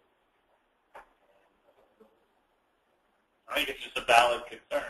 It might be a great idea, and it's certainly grounded in evidence, even just if it's qualitative. Yeah, and the small Vermont test just replicated what they saw in California. That here's DED and DVT paying rebates on stuff that has no perseverance. It just goes out of whack soon after it's installed, and it's doing the opposite of what it was intended to do. And default open. Default controls are already out there. They're just an adder that's not being included right now in a lot of the products. Okay. Well, let's back up for a minute.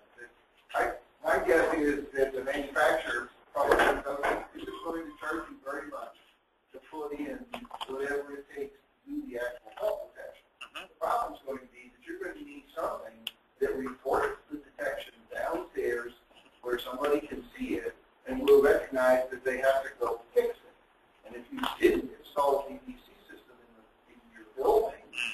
suddenly going to need some kind of a panel, something that can report this issue, and then suddenly what is a couple $100 in the city will suddenly be $1,000 added to the cost of your panel, the cost of your piece of equipment. And my reaction is, I'm not sure that over 20 years I saved $1,000 in electric to have a compromiser, and I'd say, if it weren't the requirement that you forced me to put one on, if in fact that adds $1,000, I'd say, I'll put the compromiser on the other. So that would be the concern, that someone tries to comply with the code, and then they just say, well, screw it, there's no enforcement, I'm just not going to put an economizer on because I don't want to go through all this. Because of the cost. Well, yeah, I mean, that does, yeah. It doesn't undercut other stuff. I mean, I think it's valid. I think we need to get the numbers on. I'm not going to save $1,000 in electricity over time. I didn't really hurt myself.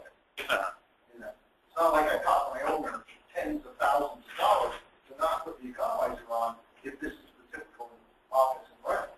I read the same thing in here where it says that she'll have a capability of outputting it, but someone's got to be able to see it.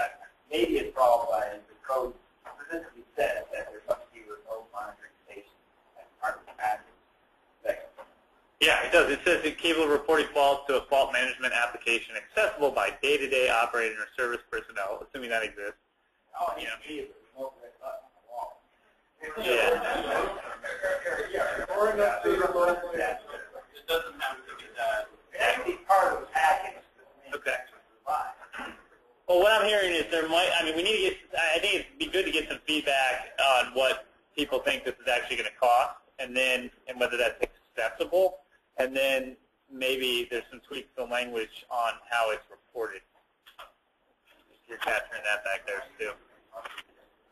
I think, yeah, I think it needs, it's definitely not set in stone here, and it's pretty new. But I wonder what Title 24 impact is on the manufacturers, too. That'd be interesting to know.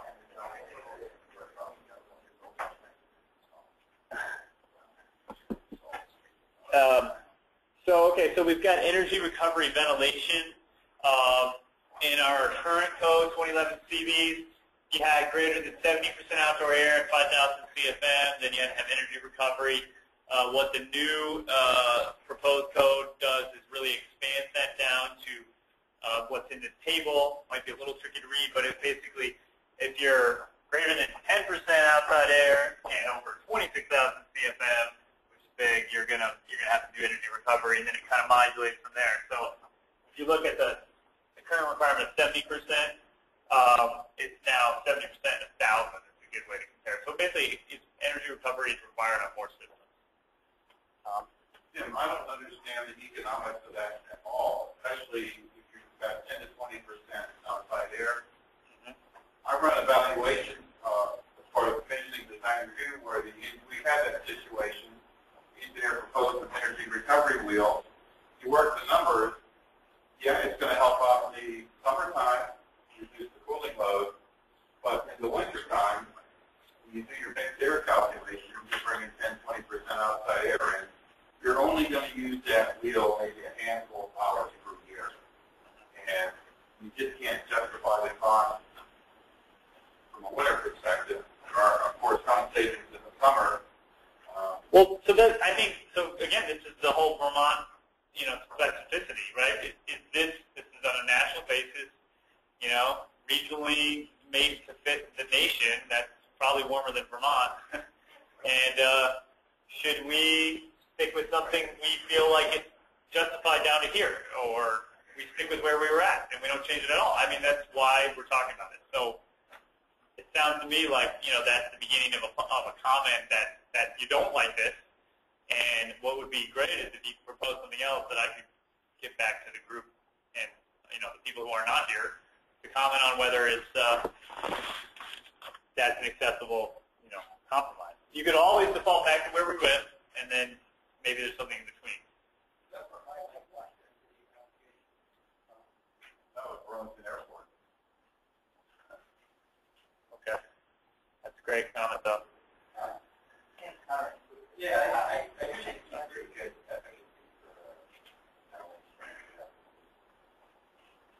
There are a lot of sections. Yeah, there are. You don't have to do this with less than 20 hours per week. That's what you're saying is part of the So they do try to hit. Oh, and that's right. There's also, and I don't know if I got it right in here. Okay, so. Wait. Okay, I know something, and this is kind of screwy. I don't know if but I think what I try to say is, so if you run over 8,000 hours per year, there's another table in the code. It's kind of confusing. Two tables that look identical, and we're striking most of the other assignment zones. But one is for less than 8,000 hours per year, and that's the numbers you saw down here. And the other is basically if you have 8,000 hours per year or more, then it's on all systems. It's required on all systems. So there's nuances here, and then all the exceptions. So maybe you should go back, look at the exceptions, see if that meets what you were talking about, and we can go from there. Okay, so Stu, just make a note if we need to change whatever slide 31 and 32. Just need to clean those up. So some other discussion points here. We've got section 403.2.9. This has come up from RV's last time, and it's come up in, again, it's public comment, just since this has been posted last week, is, well, one public comment was, can we put rooftop units, can they have a minimum wall insulation? And the proposal was just for like an R8, I think. So that's in there right now. People, says package and built-up air-moving equipment placed outdoors shall have minimum wall insulation values of R8. That's in there to consider. I don't know how feasible, cost-effective that is. The comment was that that's pretty standard if you just spec that in your rooftop unit, that it's not hard to get. But the other comment is otherwise for duct insulation, it has the R8 in unconditioned and R12 in outside. And we've got comments last time saying we should do what residential does, which is essentially force the ducts inside by making them insulated to, in res they say, the nearest proximal surface. So you basically say if you don't put an R49 on your ducts, it's going to have to be inside, or whatever the code is for the wall, or for the roof. For commercial, we got some kickback last time, went back and forth. We ended up settling on just what's in there now, which is like, R8, R10, R8, R12. And the question is it now time? We have one comment in already saying this should change to at least the wall value. And the wall value is our, 19 and a half continuous, right? I mean, are we there where we just got to get these ducts inside and call it good? Or force someone to do something else other than run ducts, out and around? I think that the thermal energy going to the ductwork is offsetting the losses in space. That's a lot of energy for the building. Yeah. I mean, to me it's low, but I haven't run any numbers. Yeah. And that's, again, I mean, so the comment in right now is change it to, wall insulation, something that's, higher than it is now, which is, roughly 19 and a half. Or you could go all the way to this proximal surface thing, which might just be more complicated than it needs to be. And the question is that acceptable? Are people not interested in seeing that in their code? And is it going to, make people mad? Wall, Yeah. it's like it should be a technical value based on the loss potential. Okay. It should be an assigned value. It seems more logical. 49 seems a little high. Well, yeah, and the rest, again, they use this, they use the workaround. They said the nearest proximal surface, which typically is going to be your roof. And then you're like, oh, well, that doesn't make sense, so I'll just put the ducts inside.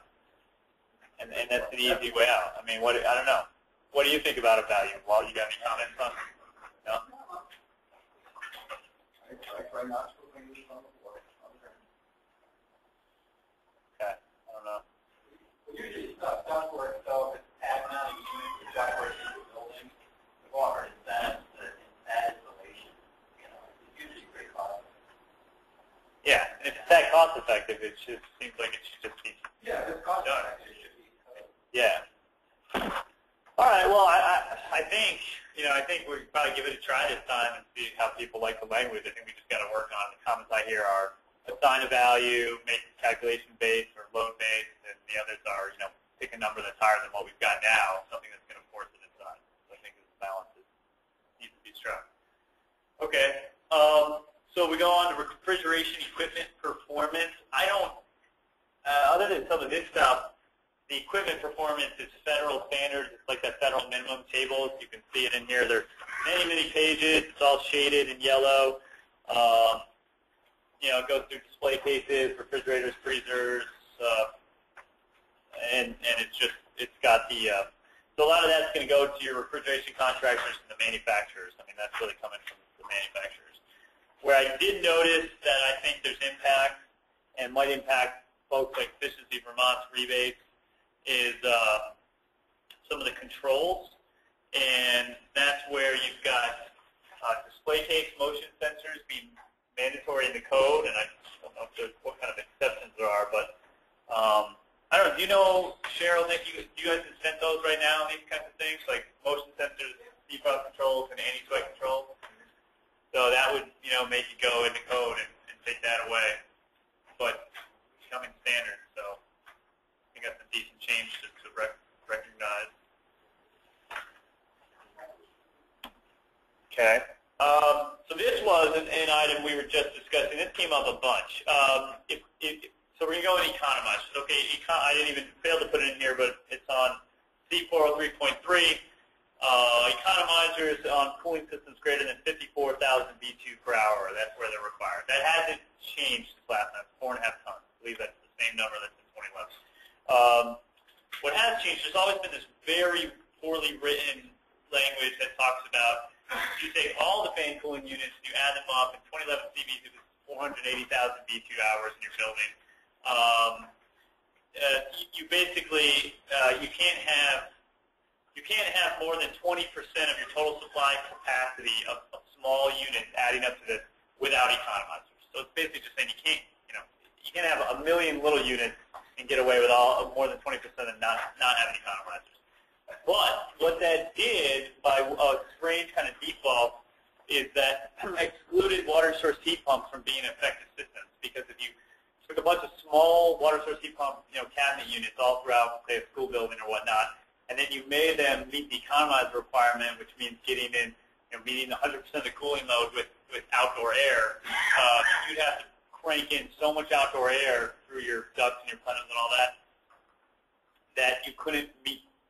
You would make the water source heat pump system just not worth it. And those systems were becoming more popular in Vermont, et cetera.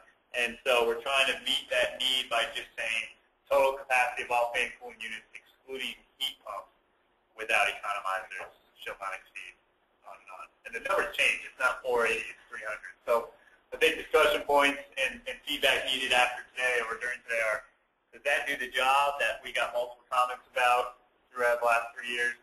And is that number's, okay with people or stakeholders? And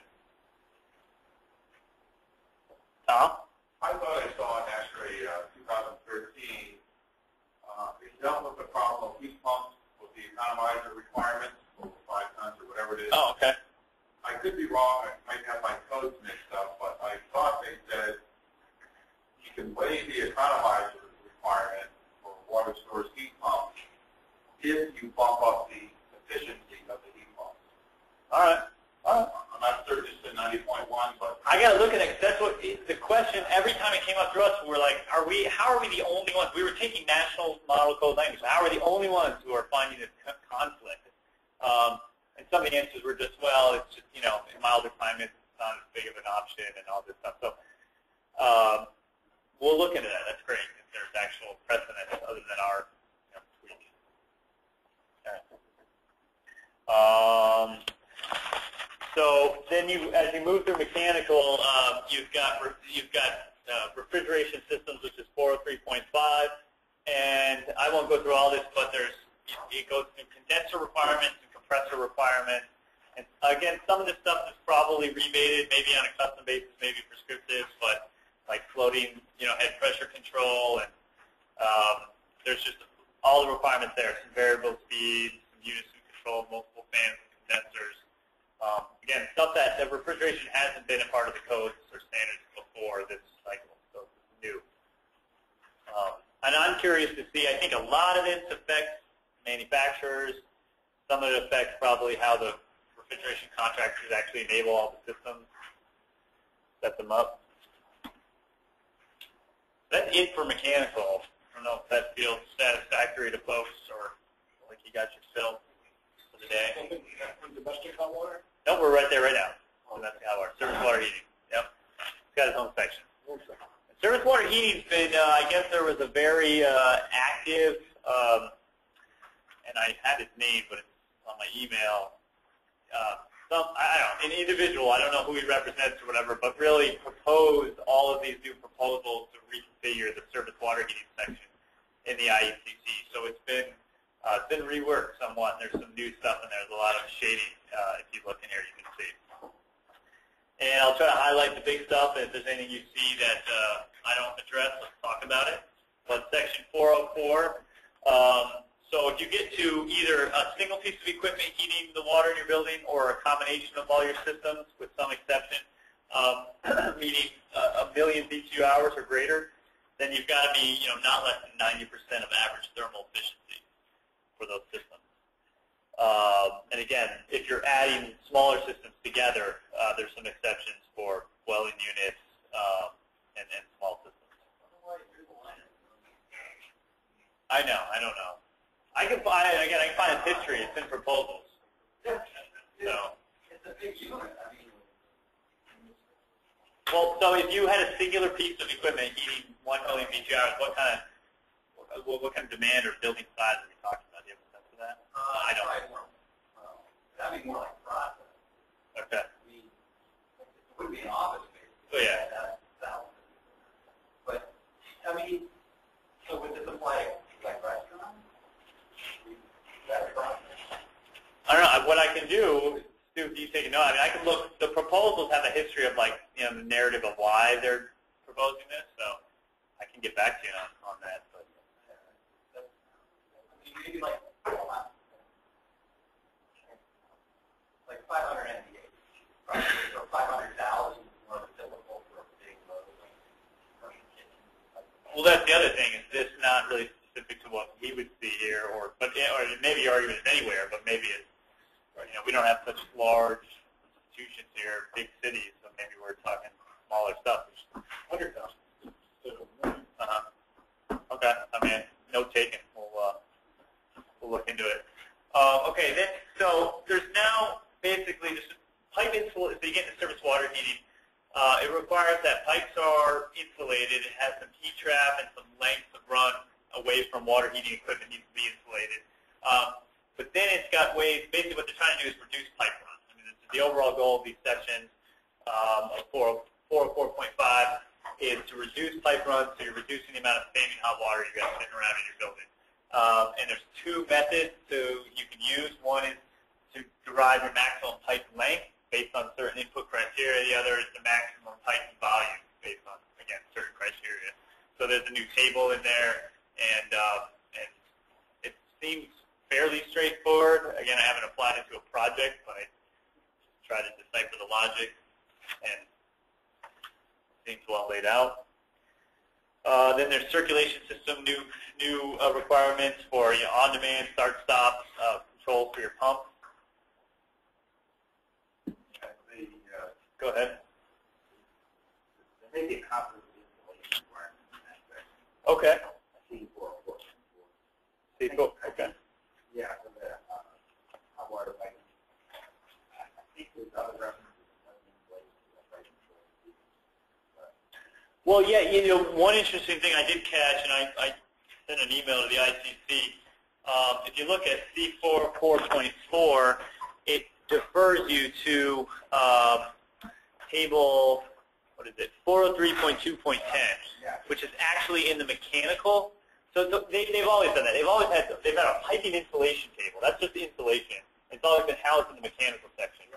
And that hasn't really changed, so that kicks you back there. The problem is that table is misnumbered in the ICC. It's actually 403.2.1. So if they were paying me like gift cards for error finding, I'd be like getting pretty loaded by this point. But anyways, that's a mistake. That you'll never find that table like that. So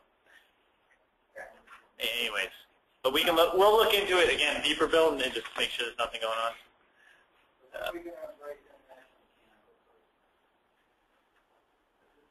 What is that? You always, as a designer, have a complete well, I mean, obviously, we're dependent in a way, but in a way it's very, it's again, our argument, you need to have the support of them, as opposed to bringing in this table, that table, what do you wait? So you mean just why can't we, in these kind of sections, just defer to that? Instead of the same point that NCA was the one, or mechanical code or whatever, which was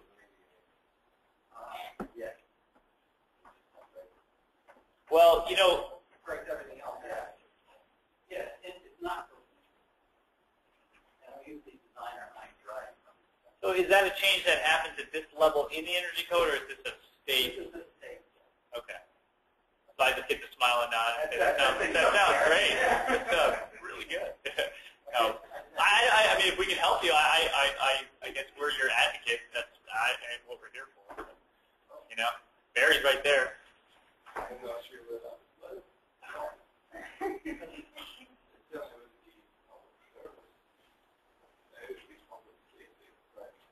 And that's actually adopting the IMC. Yeah. And one of the reasons we actually used to years ago, and if you look at the education department has ventilation requirements, and restaurants have ventilation requirements, and mechanical code, which is like really used. So we just basically education department tells you what ventilation's got to be decided for that. Hasn't been an issue. I hear what you're saying. I just don't know how we work it out so it doesn't create more difficulty. We used to have records, and then became all about life safety, hundreds of persons. So Right, and I think they probably more, probably should have spoken more, someone in the environment that come out with IBC, life safety code, and that'd be one. ICC, fire code, they're all much closer together than used to be a lot of efforts to keep down. So they kind of dovetail. It It's one clarification. So I think probably one of the things should be looked at. I would highly recommend it. So does that go through your department? So, okay. How do you formally make that happen? That people. We're like they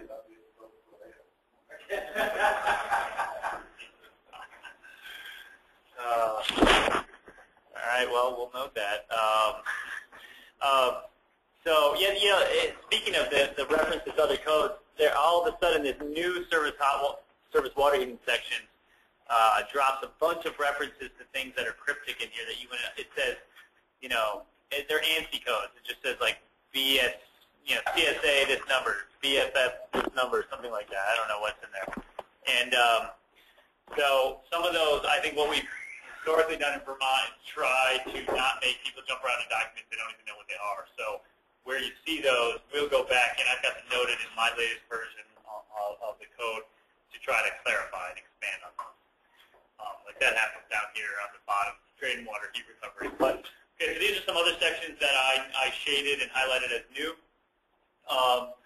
So if you've got heat trace systems, you have to control to adjust your energy input, and they need to be turned off by demand-driven, essentially, on off. There's controls on hot water storage. The details, I would refer you to the code to that section. There's controls of demand recirculation, that the pump can be controlled on-off and limit temperature to 104. That's entering a cold water piping. And drain water heat recovery. And again, just refer to this ANSI thing. And so I'm at this point where I need to even look at what that is saying, because the code itself really doesn't say anything. It just says, do this. And that this is like a whole other section. It's an ANSI standard. And I don't know how hungry people are for drain water heat recovery in commercial applications. Wait, what is? Drain water heat recovery. They have them. Yeah. You buy it, you wrap the copper pipe, you recover the heat going into the drain. Yeah. Doesn't say you gotta have it. Just saying you can get one. You gotta be. Oh, you're right. It just says it shall don't comply. Right. So they're just trying to say, hey, do something that Has some rated standard, an ANSI thing behind it. Okay, so it's not requiring. The unfortunate thing is, like, commercial office buildings do not use that much service water. Yeah. That should be in residential code. Well, I think it's specifically even mentioned here, for group R occupancies, the efficiency should be in accordance with this ANSI standard. So I think it's almost hinting at the fact that it's more in a residential multifamily application. Or restaurant, yeah. It has a basement. Yeah.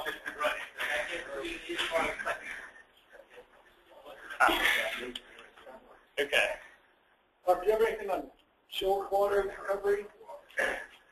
Like these units that take ice makers, take the drain water and pre-chill the water coming to make more ice. Like $200-300. Pretty slick. There's nothing that I saw in here.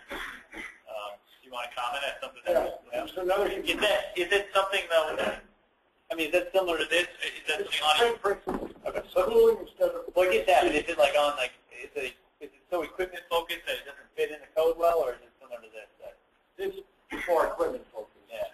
Sometimes. But there is like, I don't know how you classify compressors, but there's heat recovery from compressors to make domestic hot water. Yeah. Yeah. So those are like if you have a restaurant, a place with a lot of chilling, a lot of hot water, it's perfect.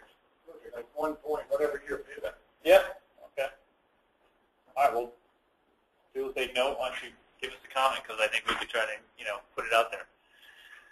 Okay. So we're still moving here. We've got surface water heating. So this one is definitely the base 2015 IEC says if you have an outdoor heated pool, spa, or hot tub, use the vapor retardant cover. And then it actually accepts it. It says unless you have more than 70% of the heating for it is from site recovered energy or solar energy. And what we're trying to say here in Vermont is kind of flip that around and say nope, outdoor heated pool, spa, or hot tub she'll have more, at least 70% of its energy derived from that site recovered energy or solar energy source. And I want to know is that risky? Is that bold? Is that too much? Or is that totally appropriate on an outdoor pool in Vermont? So that would be in addition to the last one, but it looks like it's going to require a cover over the pool when it's not being used. The last, what do you mean the last? Was A that? lot of bullet there. A lot of bullet.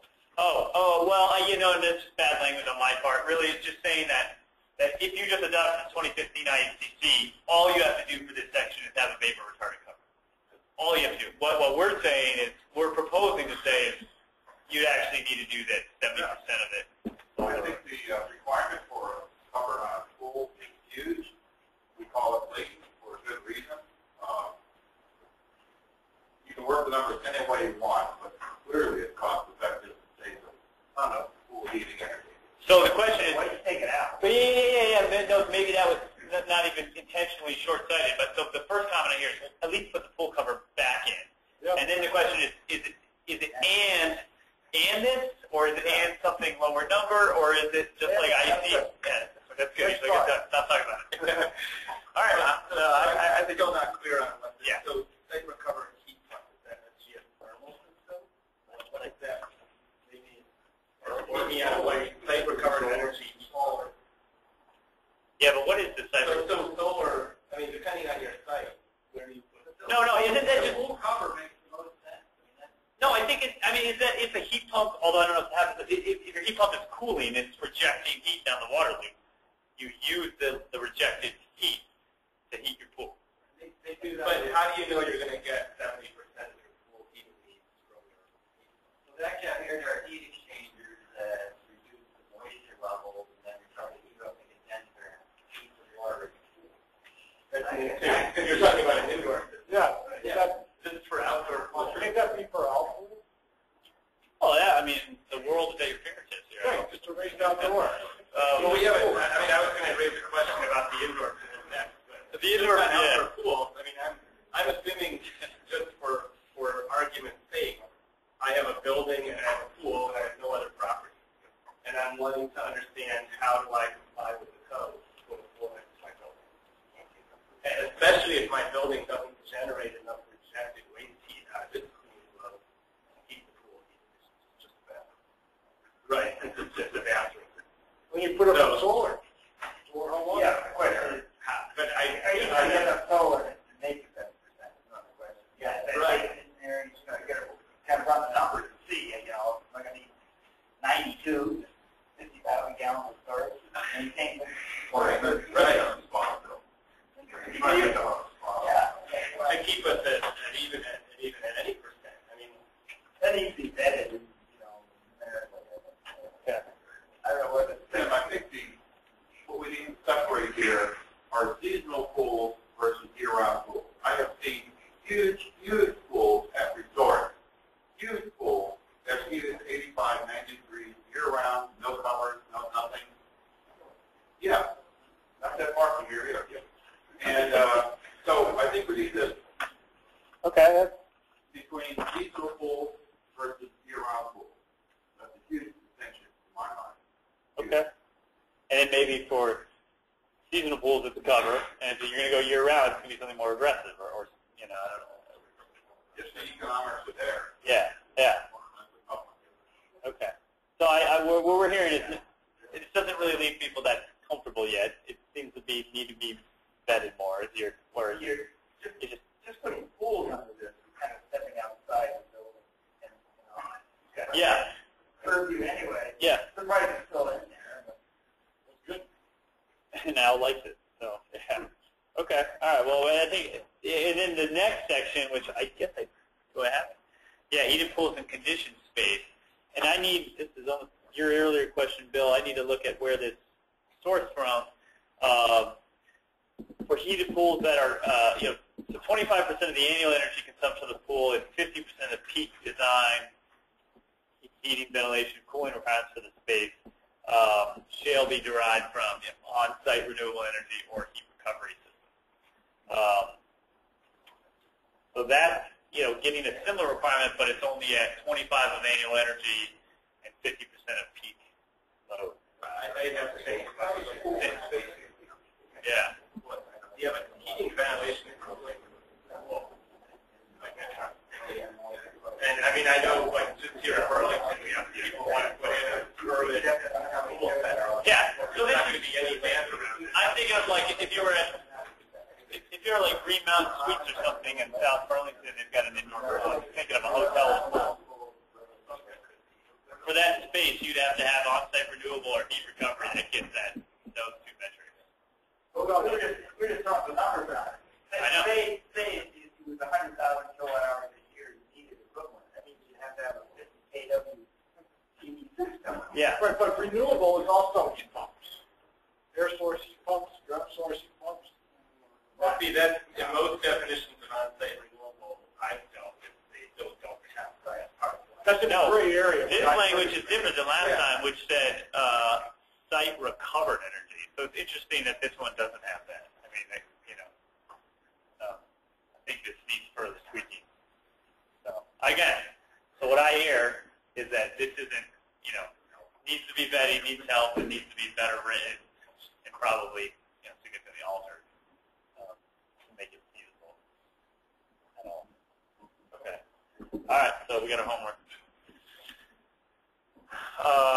Okay, so we're on power and lighting. Where we're at, we're on 325. We should be pretty good here. We kind of move through this. I don't think this is that lengthy. So, okay, this is nothing new if you use ASHRAE 90.1, except they've expanded it somewhat. 90.1 has had occupancy sensor requirements in limited spaces for many cycles now.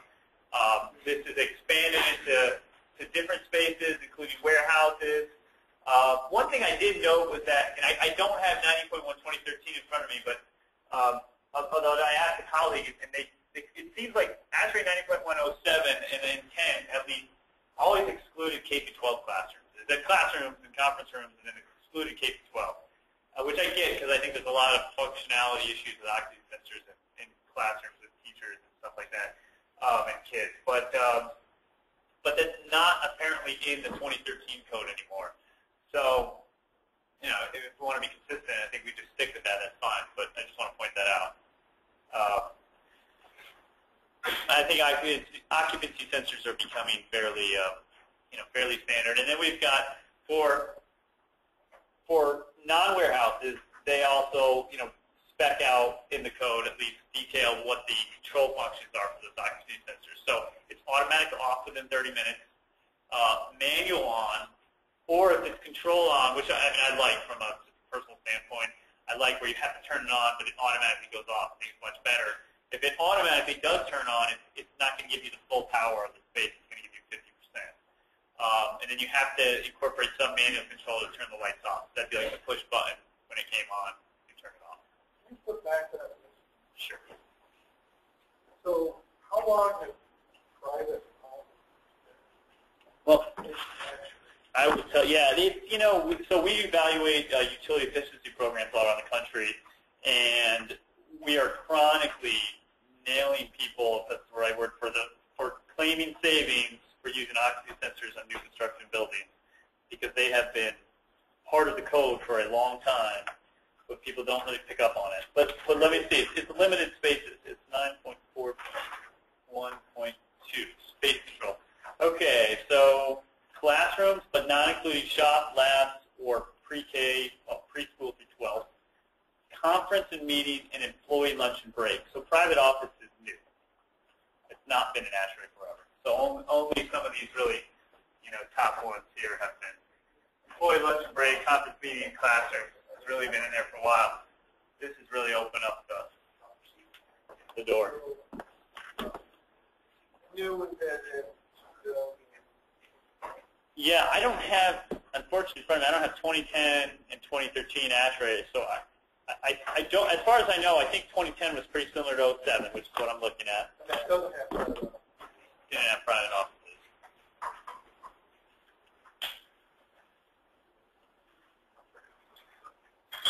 When would you have to start adding, an IBM, we're in the Sure. existing building alteration. Okay. So we'd have to be working on the lighting system, the occupancy sensors up to the work on, if you're doing major changes to lighting. Yeah, it's going to trigger all this. That's right. Now let's just see. I mean, there's always, well, the one exception is full automatic on controls. So that, well, let's see. You're talking to spaces though. You don't have, if you. There's really no exceptions there, but Well, yeah. Oh, we got a lot of occupancy exceptions. There's just none of them are in private offices. We've got lighting control in some of our big, in most of our big office buildings on schedulers. But for the in and out spaces, not the non-common areas, we don't need it. Oh, so I'm just surprised. yeah, but private offices. he's reading this better than I am. I'm again too in the weeds right now talking about this. So the time switch controls to say that each area of the building that is not provided with occupancy sensor controls that meet this, shall be provided with time switch controls. Oh, okay. So there's an out. Yeah. You've got building level Yes. lighting control. You don't Yes. have to add occupancy. Yes. And I apologize. Yes. Okay. If this was a code training that we prepped for, we'd probably be explaining more in that framework rather than just like this is what it tells you to do. Yeah. It's hard to see the forest for the trees. So okay, then there's a section though just on warehouse, occupancy sensor control function warehouses, because the top one was for non-warehouses. So in warehouses, it's now just saying lighting in aisleways and open areas has to be controlled with sensors. Reduce power by greater than 50% when the areas are unoccupied. Control each aisleway independently, and don't control the lighting beyond the aisleway, being controlled by the sensor. So I think it's getting at what seems to be pretty standard practice in warehouses these days for good lighting design. All right, now we get to some more nuanced stuff that I'm still digesting myself, but daylighting was definitely introduced in the code in 2012. They started defining the zone, so you have to know whether you're in a top light zone, and there's charts and some calculations and definitions, and are you in a side light zone or a top light zone? And if so, then you have to do what the code tells you, which is control lights independently, between the top light and side light zone. You can't combine them. They have to be able to be calibrated within the space they're controlling. And then for these buildings or these space types listed here, you need to have to be able to dim the light continuously from full to 15%.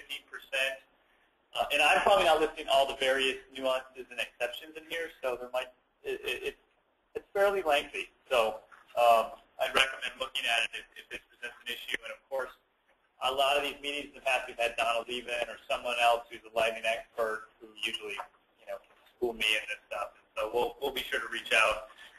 But it has to be capable of a complete shut-off of all the lights, and then there's some language about, in, I think, top light or side light zones, independent controls in different cardinal directions. What's that? Whoa. Whoa. You like that last one? Whoa? I know. So I've got a nice little office. It's 4,000 square feet. It has a skylight. And I put a bunch of energy control in, and I run the lights down to the, I don't know, wherever they might want to go. They may actually go all the way off. I guess it's most of them won't go that far, 5%, as low as they'll go. It's almost like they're on, but there still are. But why would my lighting control be capable, why would that system be capable of turning the lights on? And I understand why you need a way to turn the lights on and off, but it's certainly not part of daylight responsive control. It's a valid comment, yeah, because it's literally listed as something that just says, it goes to the offices and the libraries, and it says daylight responsive controls shall be capable of a complete shutoff of all controlled lights. And if you feel like that's, necessary or antithesis to good design, then we take it as we strike it out. Controls that are saying which lights can be on. Sure. But they're certainly not, I certainly wouldn't expect the daylight control even remotely, other than the fact that they might, in the process of dimming them, turn them off. I don't think that would actually happen, although we could be doing some kind of potential setting or something that might actually turn them off.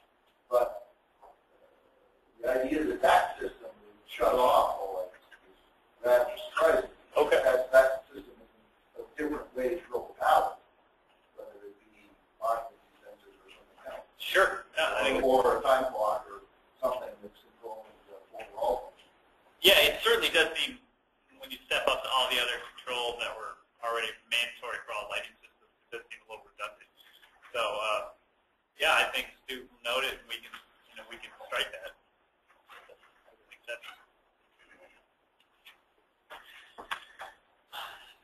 All right. Then in lighting, there's specific application controls. Again, there's a lot listed here. I didn't feel like they were all worth calling out, but it just says, so this is not daylighting now. It's just specific applications. So display and accent lighting has a dedicated control. Lighting in cases used for display case purposes has dedicated control. And I think the biggest one I saw was the hotel and motel clause. So that's saying hotel, motel sleeping units and guest suites have a master control device that's capable of switching off all installed luminaires and switched receptacles within 20 minutes after you leave the room. Fairly common in some hotels. I've heard it's standard in Europe and probably other places. Can't say well, you're the white one. Yeah.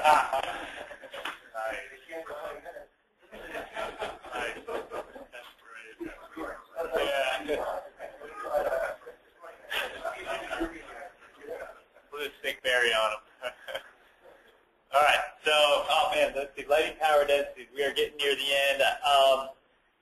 I don't feel like walking through these necessarily. I don't know. Has anyone looked at them? Have issues? It's usually a kind of a big deal. People like to argue about certain ones and other ones. If we look at this table here, at least on the building area method, there's building area and there's space by space. Red parentheses is what we used to have. The normal font is what is proposed. They're really starting to pick apart the watts per square foot. Again, it's about watts per square foot. you can see, you know, it always seems to be round numbers. Those days are now gone. It's like 0.87, 1.19. They're really just trying to make nuanced changes. Across the board, I haven't, you know, really digested all these yet.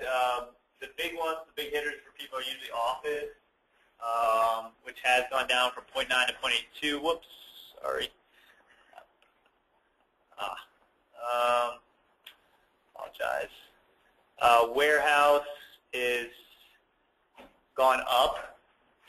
So, you know, some stuff, it doesn't always ratchet one direction, and some people might take issue and want to see stuff not changed in that way. So I suppose in the interest of time, I'm going to say take a look and confer with how you do design and report back on things you don't like, or talk to your lighting designers or specifiers.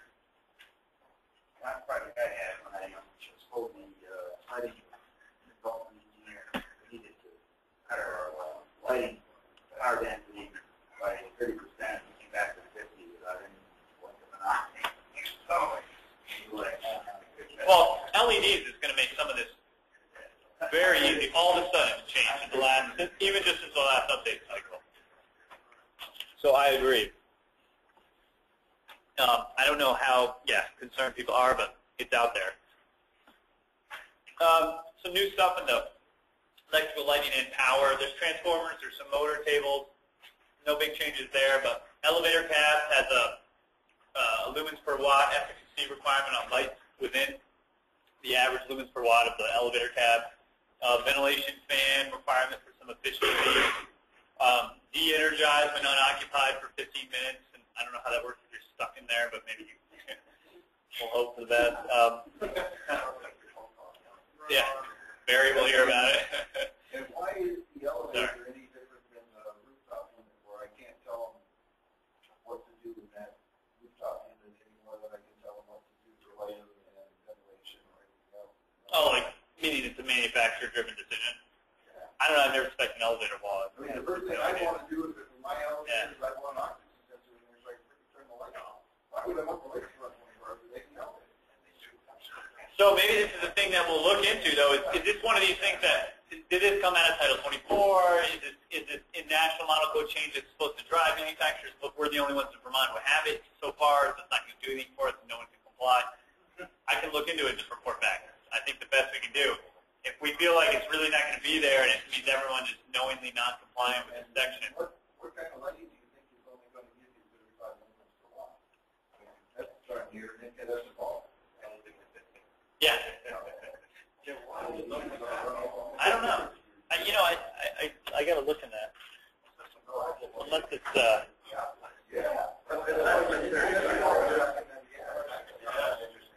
maybe I got. Oh, I did that backwards. Sorry, that's the minimum. Shall be. If they use the word shall be not less than, so that's more than. Sorry. I'll change that. Yeah, they've clearly done that. I mean, it's code legalese. They shall be not less than. So that's how they do everything. So you see less than, you write that. Apologize. So thanks, Walt. Good catch. And then this regenerative drive is kind of interesting. A variable frequency regenerative drive supplies electrical energy to the building electrical system. Sounds expensive. Oh, it's not expensive. Cool. All right. I mean, unless I hear otherwise through public comment, which is the part of the process.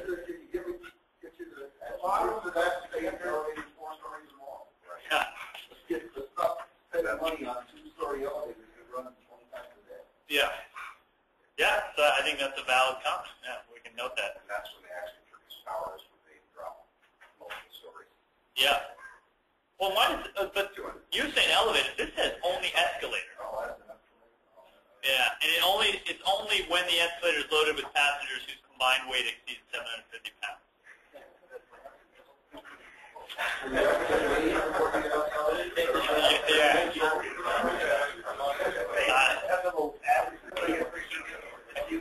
Yeah, exactly. We're definitely getting near 4 o'clock here. Gonna lose control. All right.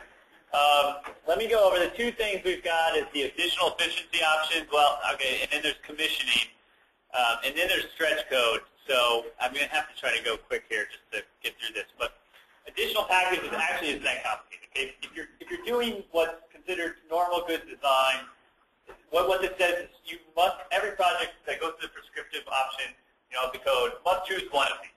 Now, if you're doing good design, you're probably literally just going to say, oh, okay, yes, we'll just take that one because we nailed it. When this is, 90% of stated LPD, 10% improvement on HVAC efficiency. You got to read the specs for this one. On-site renewables have some specifications. Again, I don't have them all laid out here. They're not uber complicated. They're small, simple little sections. So the question is, why isn't one of them make the envelope 10% better? Why isn't that there? Yeah. Builder enclosure commissioning. A building enclosure commissioning. Yeah, that's what's, that's what's been floated on the national scene for these things, and it's just, why not in Vermont? Maybe it makes more sense here than it did for a national audience. Maybe that's why it's not there. I don't have a good answer, but why don't we add some options, perhaps? Yeah. Better. Now, when we get to that stretch code thing we're talking about, you'd have to choose two, so it makes even more sense to have more Vermont-specific language. And we also have some consideration to add solar roof ready, which the idea here is not running conduit and all of that stuff, but it's forcing a simple calculation for area. Are you not, are you leaving enough area that sometime in the future someone could put a decent amount of, on-site solar or, roof load calculations too? Just make sure the thing's ready so you can put out, so it's not impossible. You need to tell us how many watts per square foot you're basing. Yeah, the language is being, it didn't pass and it didn't make the national code, so I'm digging it up. And again, we'll put it back to the group and the stakeholders on the list to the proposed language. I don't have it with me right now. Where did that show up in the code? Well, that was part of the discussion. That's why I didn't get in here. Oh, that's more of a Oh, all right. Do make a note. Sorry. Clearly getting to the end of this one. Yeah. So that's 406. Sorry about that.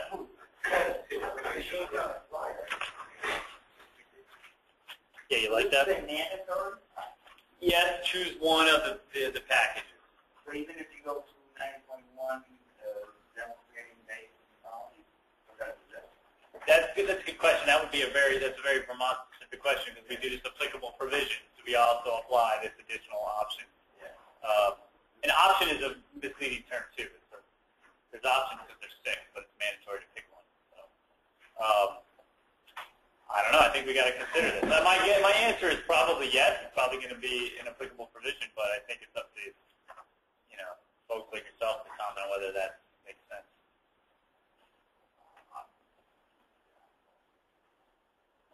Yeah, it's definitely. I mean, it's definitely an ITC thing and not an ASHRAE thing. Yeah, in general, PSC tracks, which we do, the ITC tracks, for each track, ASHRAE tracks,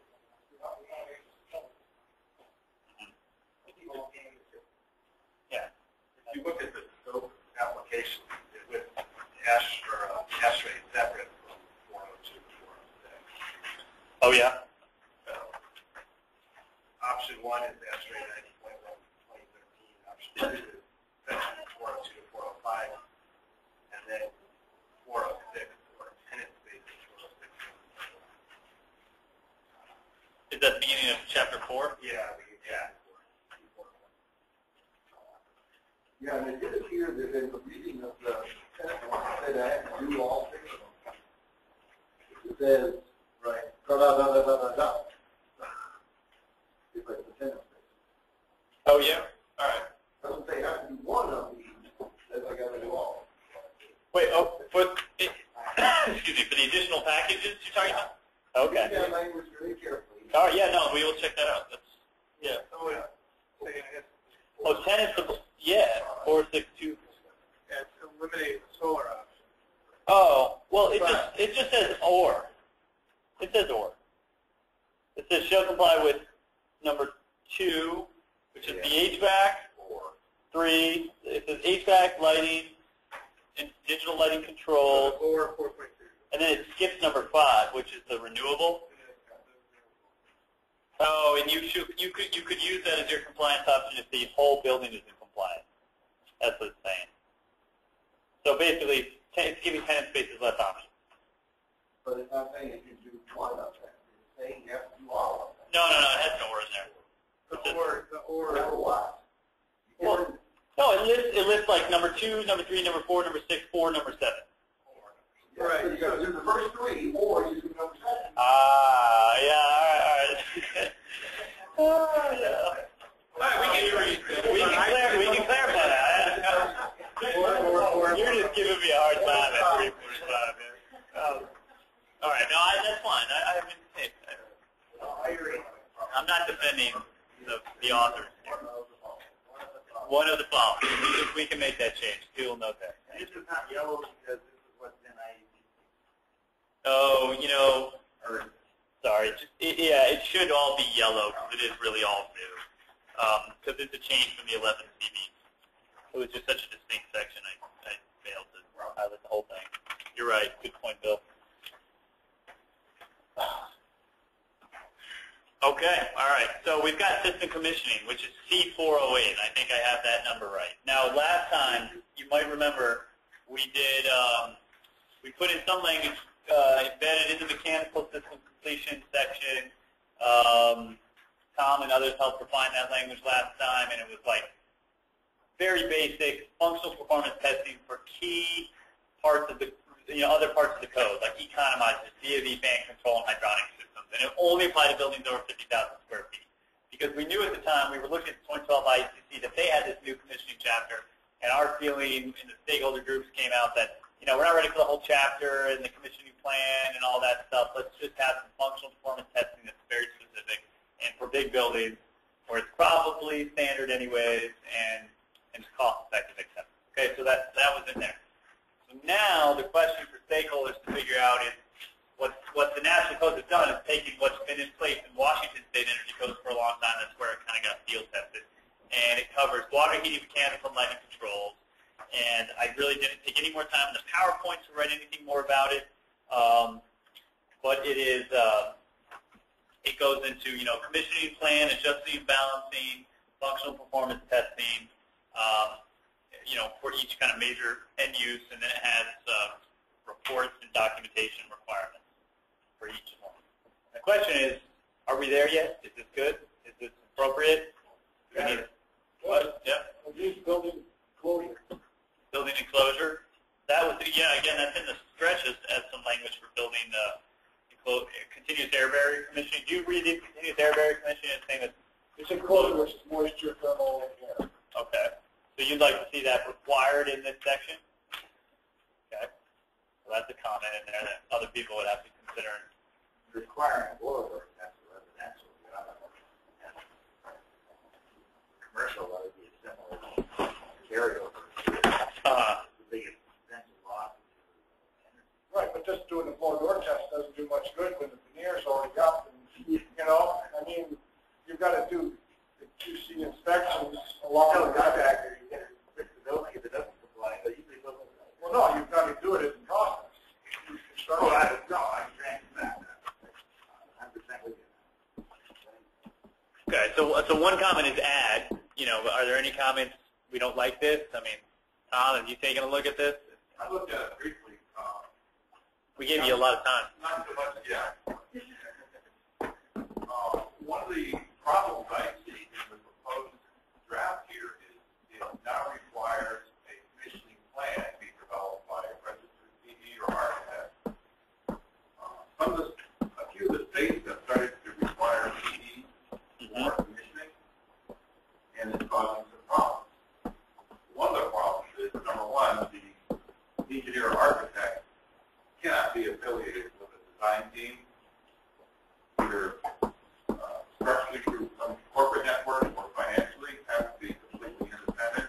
We had that language in our code. That's right. And if DPS decides to adopt most of this, we should retain the verbiage we had in the previous. Okay.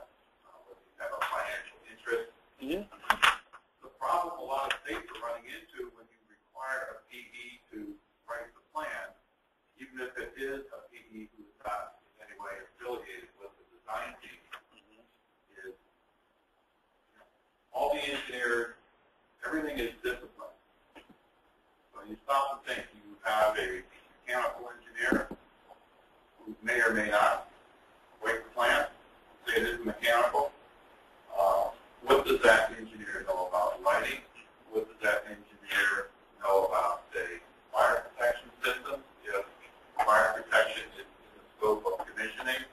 what does that mechanical engineer know about building envelopes? So you've got a real problem of discipline, expertise, as well as fiduciary responsibility. Because if you're a PE or anybody writing that plan, you inherently carry a lot of risk management. Okay. So that's a big issue in a lot of states that have gone ahead and required PE for commission. Okay. It's actually happened here in Vermont too.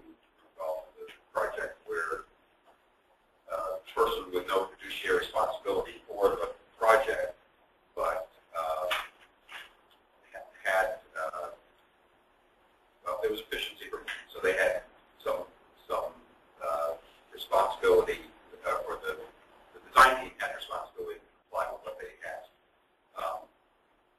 The project, the air barrier was installed for their instructions. 6 years later, the building roof failed. It was determined because the air barrier was put in incorrectly, and it was specified to be put in that way by this third party. And since they had no fiduciary responsibility, they were, you know, the fault and all the costs came back to the design team, even though we were calling somebody else to do it.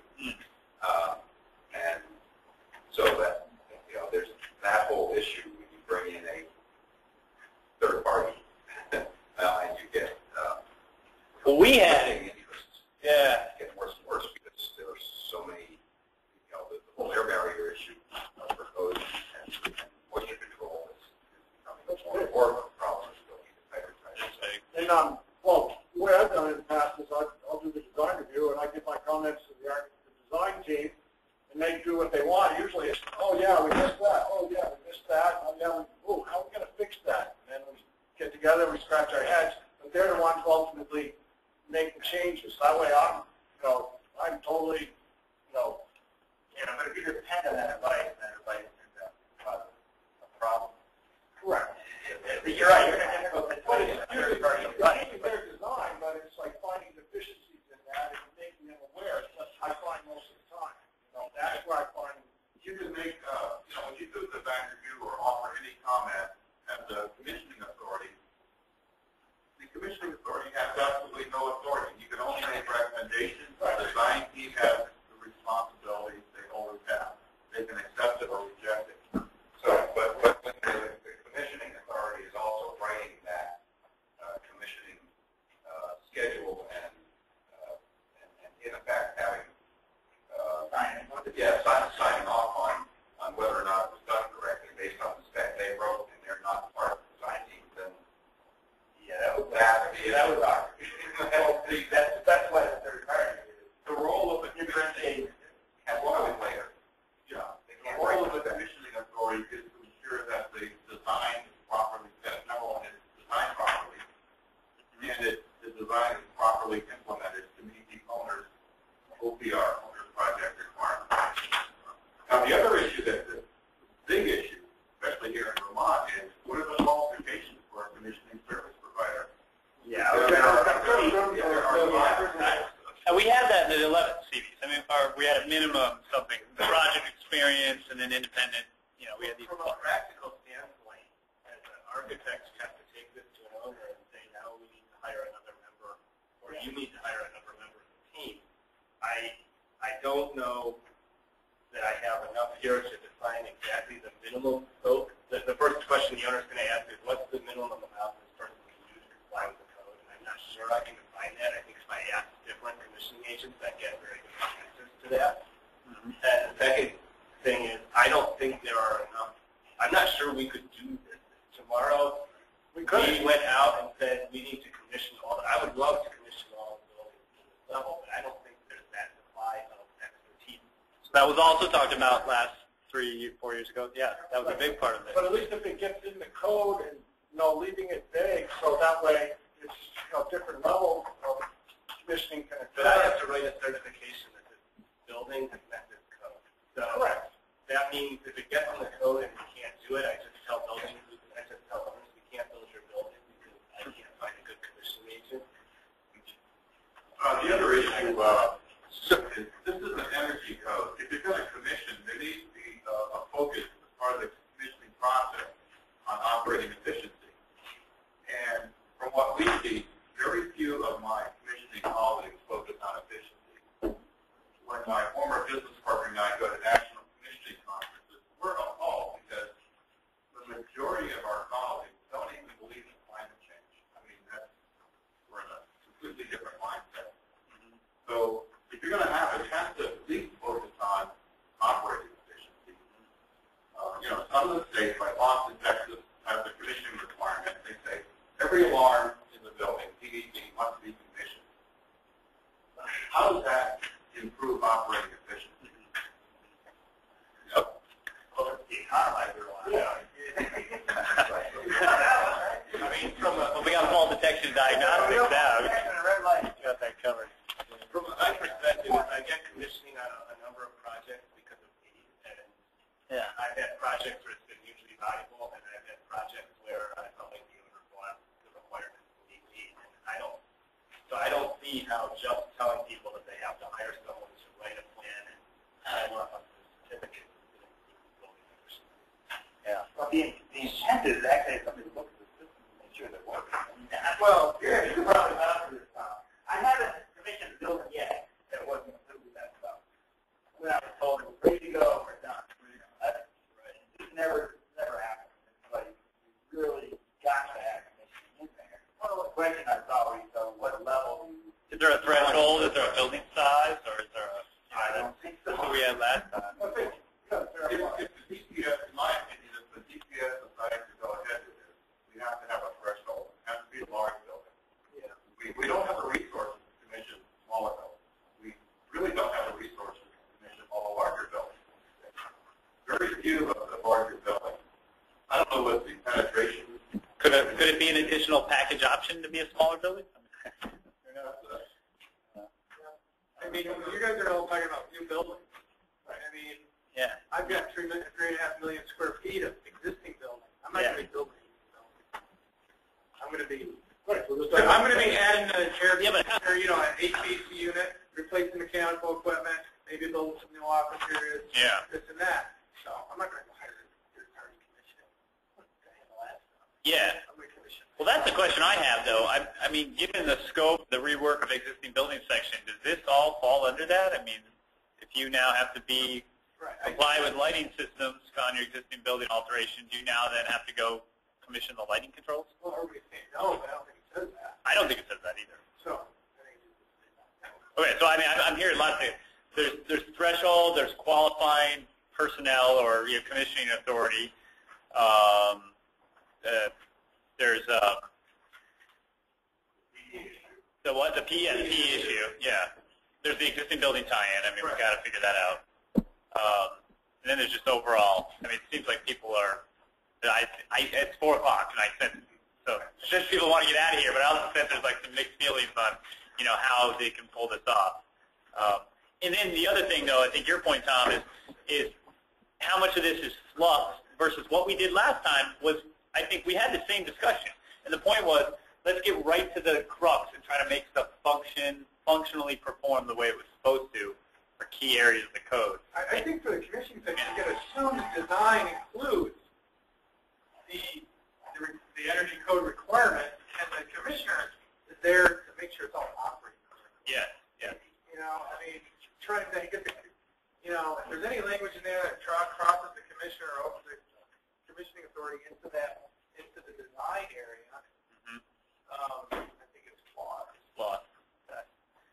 I mean, all I can propose, I want to respect people's time and let you go, and I just want to, I'll preclude what's going to come with the stretch code, and let you go. But somehow we're going to need to reconvene with certain people and rehash what is going to work and try to really get some substantial feedback, or else people are going to end up with something, as the gentleman over there said, that they can't sign off on or can't sell a building project to because you can't comply with it. So The other comment I have, since the last code came out, I can't think of a single building that had complied with the commissioning requirements.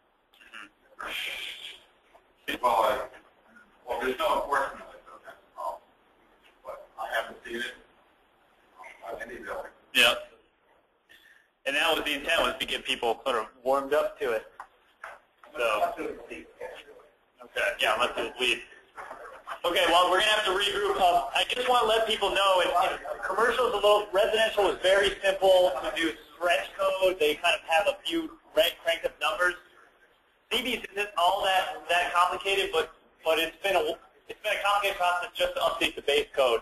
And so the stretch code is going to come out next week, and it's not part of all this regulatory ruling and filing, but we still need to get comments on it and work it through this process. So we can put out a notice and then solicit feedback. It's really going to be like a couple page of addendum. It's like for this section, it will stretch as this. For this section, it stretches this. And again, the use of it is this possible reference for the best available technology clause in Act 250. These slides show some of the proposals for where, and there's a matrix on the PSD website that kind of has some columns that say if stretch is different than base, it shows what it is. So, you know, for the air leakage, it would make you go more aggressive in terms of using your materials list, but you'd also do a blower door test, or you do continuous air barrier enclosure commissioning. Where's the motivation? Where's the stick to get somebody to go stretch? Well, Mary can speak to this, but there's no legislative mandate, but right now the Act 250 language says for commercials is best available technology. When it comes to energy efficiency, it says they have to use best available technology. And the Act 250 team or board, Natural Resources Board, doesn't always know how to point to the best available technology, is my understanding. And so the stretch code represents an opportunity to say, well, that's the best available technology. So, I mean, so this is, it basically notches stuff up. You know, you've got some increased installation values. You'd expand energy recovery even further. You'd increase duct leakage stringency, increase requirements on pipe insulation. There's some stuff from core performance that's been worked in Vermont on computer and server rooms, electric vehicle charging stations consistent with what we saw in RVs, only for those who were here, sorry. More additional efficiency packages. And that's it so far for proposals. Again, that's not, you know, in a formal format yet, but that's what's on the radar. And public comments need to come in about all of these things. Well, applicability, how is this going to be used, and the actual material itself. That's it. 403. That's it. A lot of stuff, Steve, but thanks for your time. I'll let you go and enjoy your sunny, warm day. But you need to just contact us by phone or email. I'm on there. Use the public comment form. Thank you on the phone for your time. And I'm happy to address any and all comments as they come up. Hey, you can just take it on.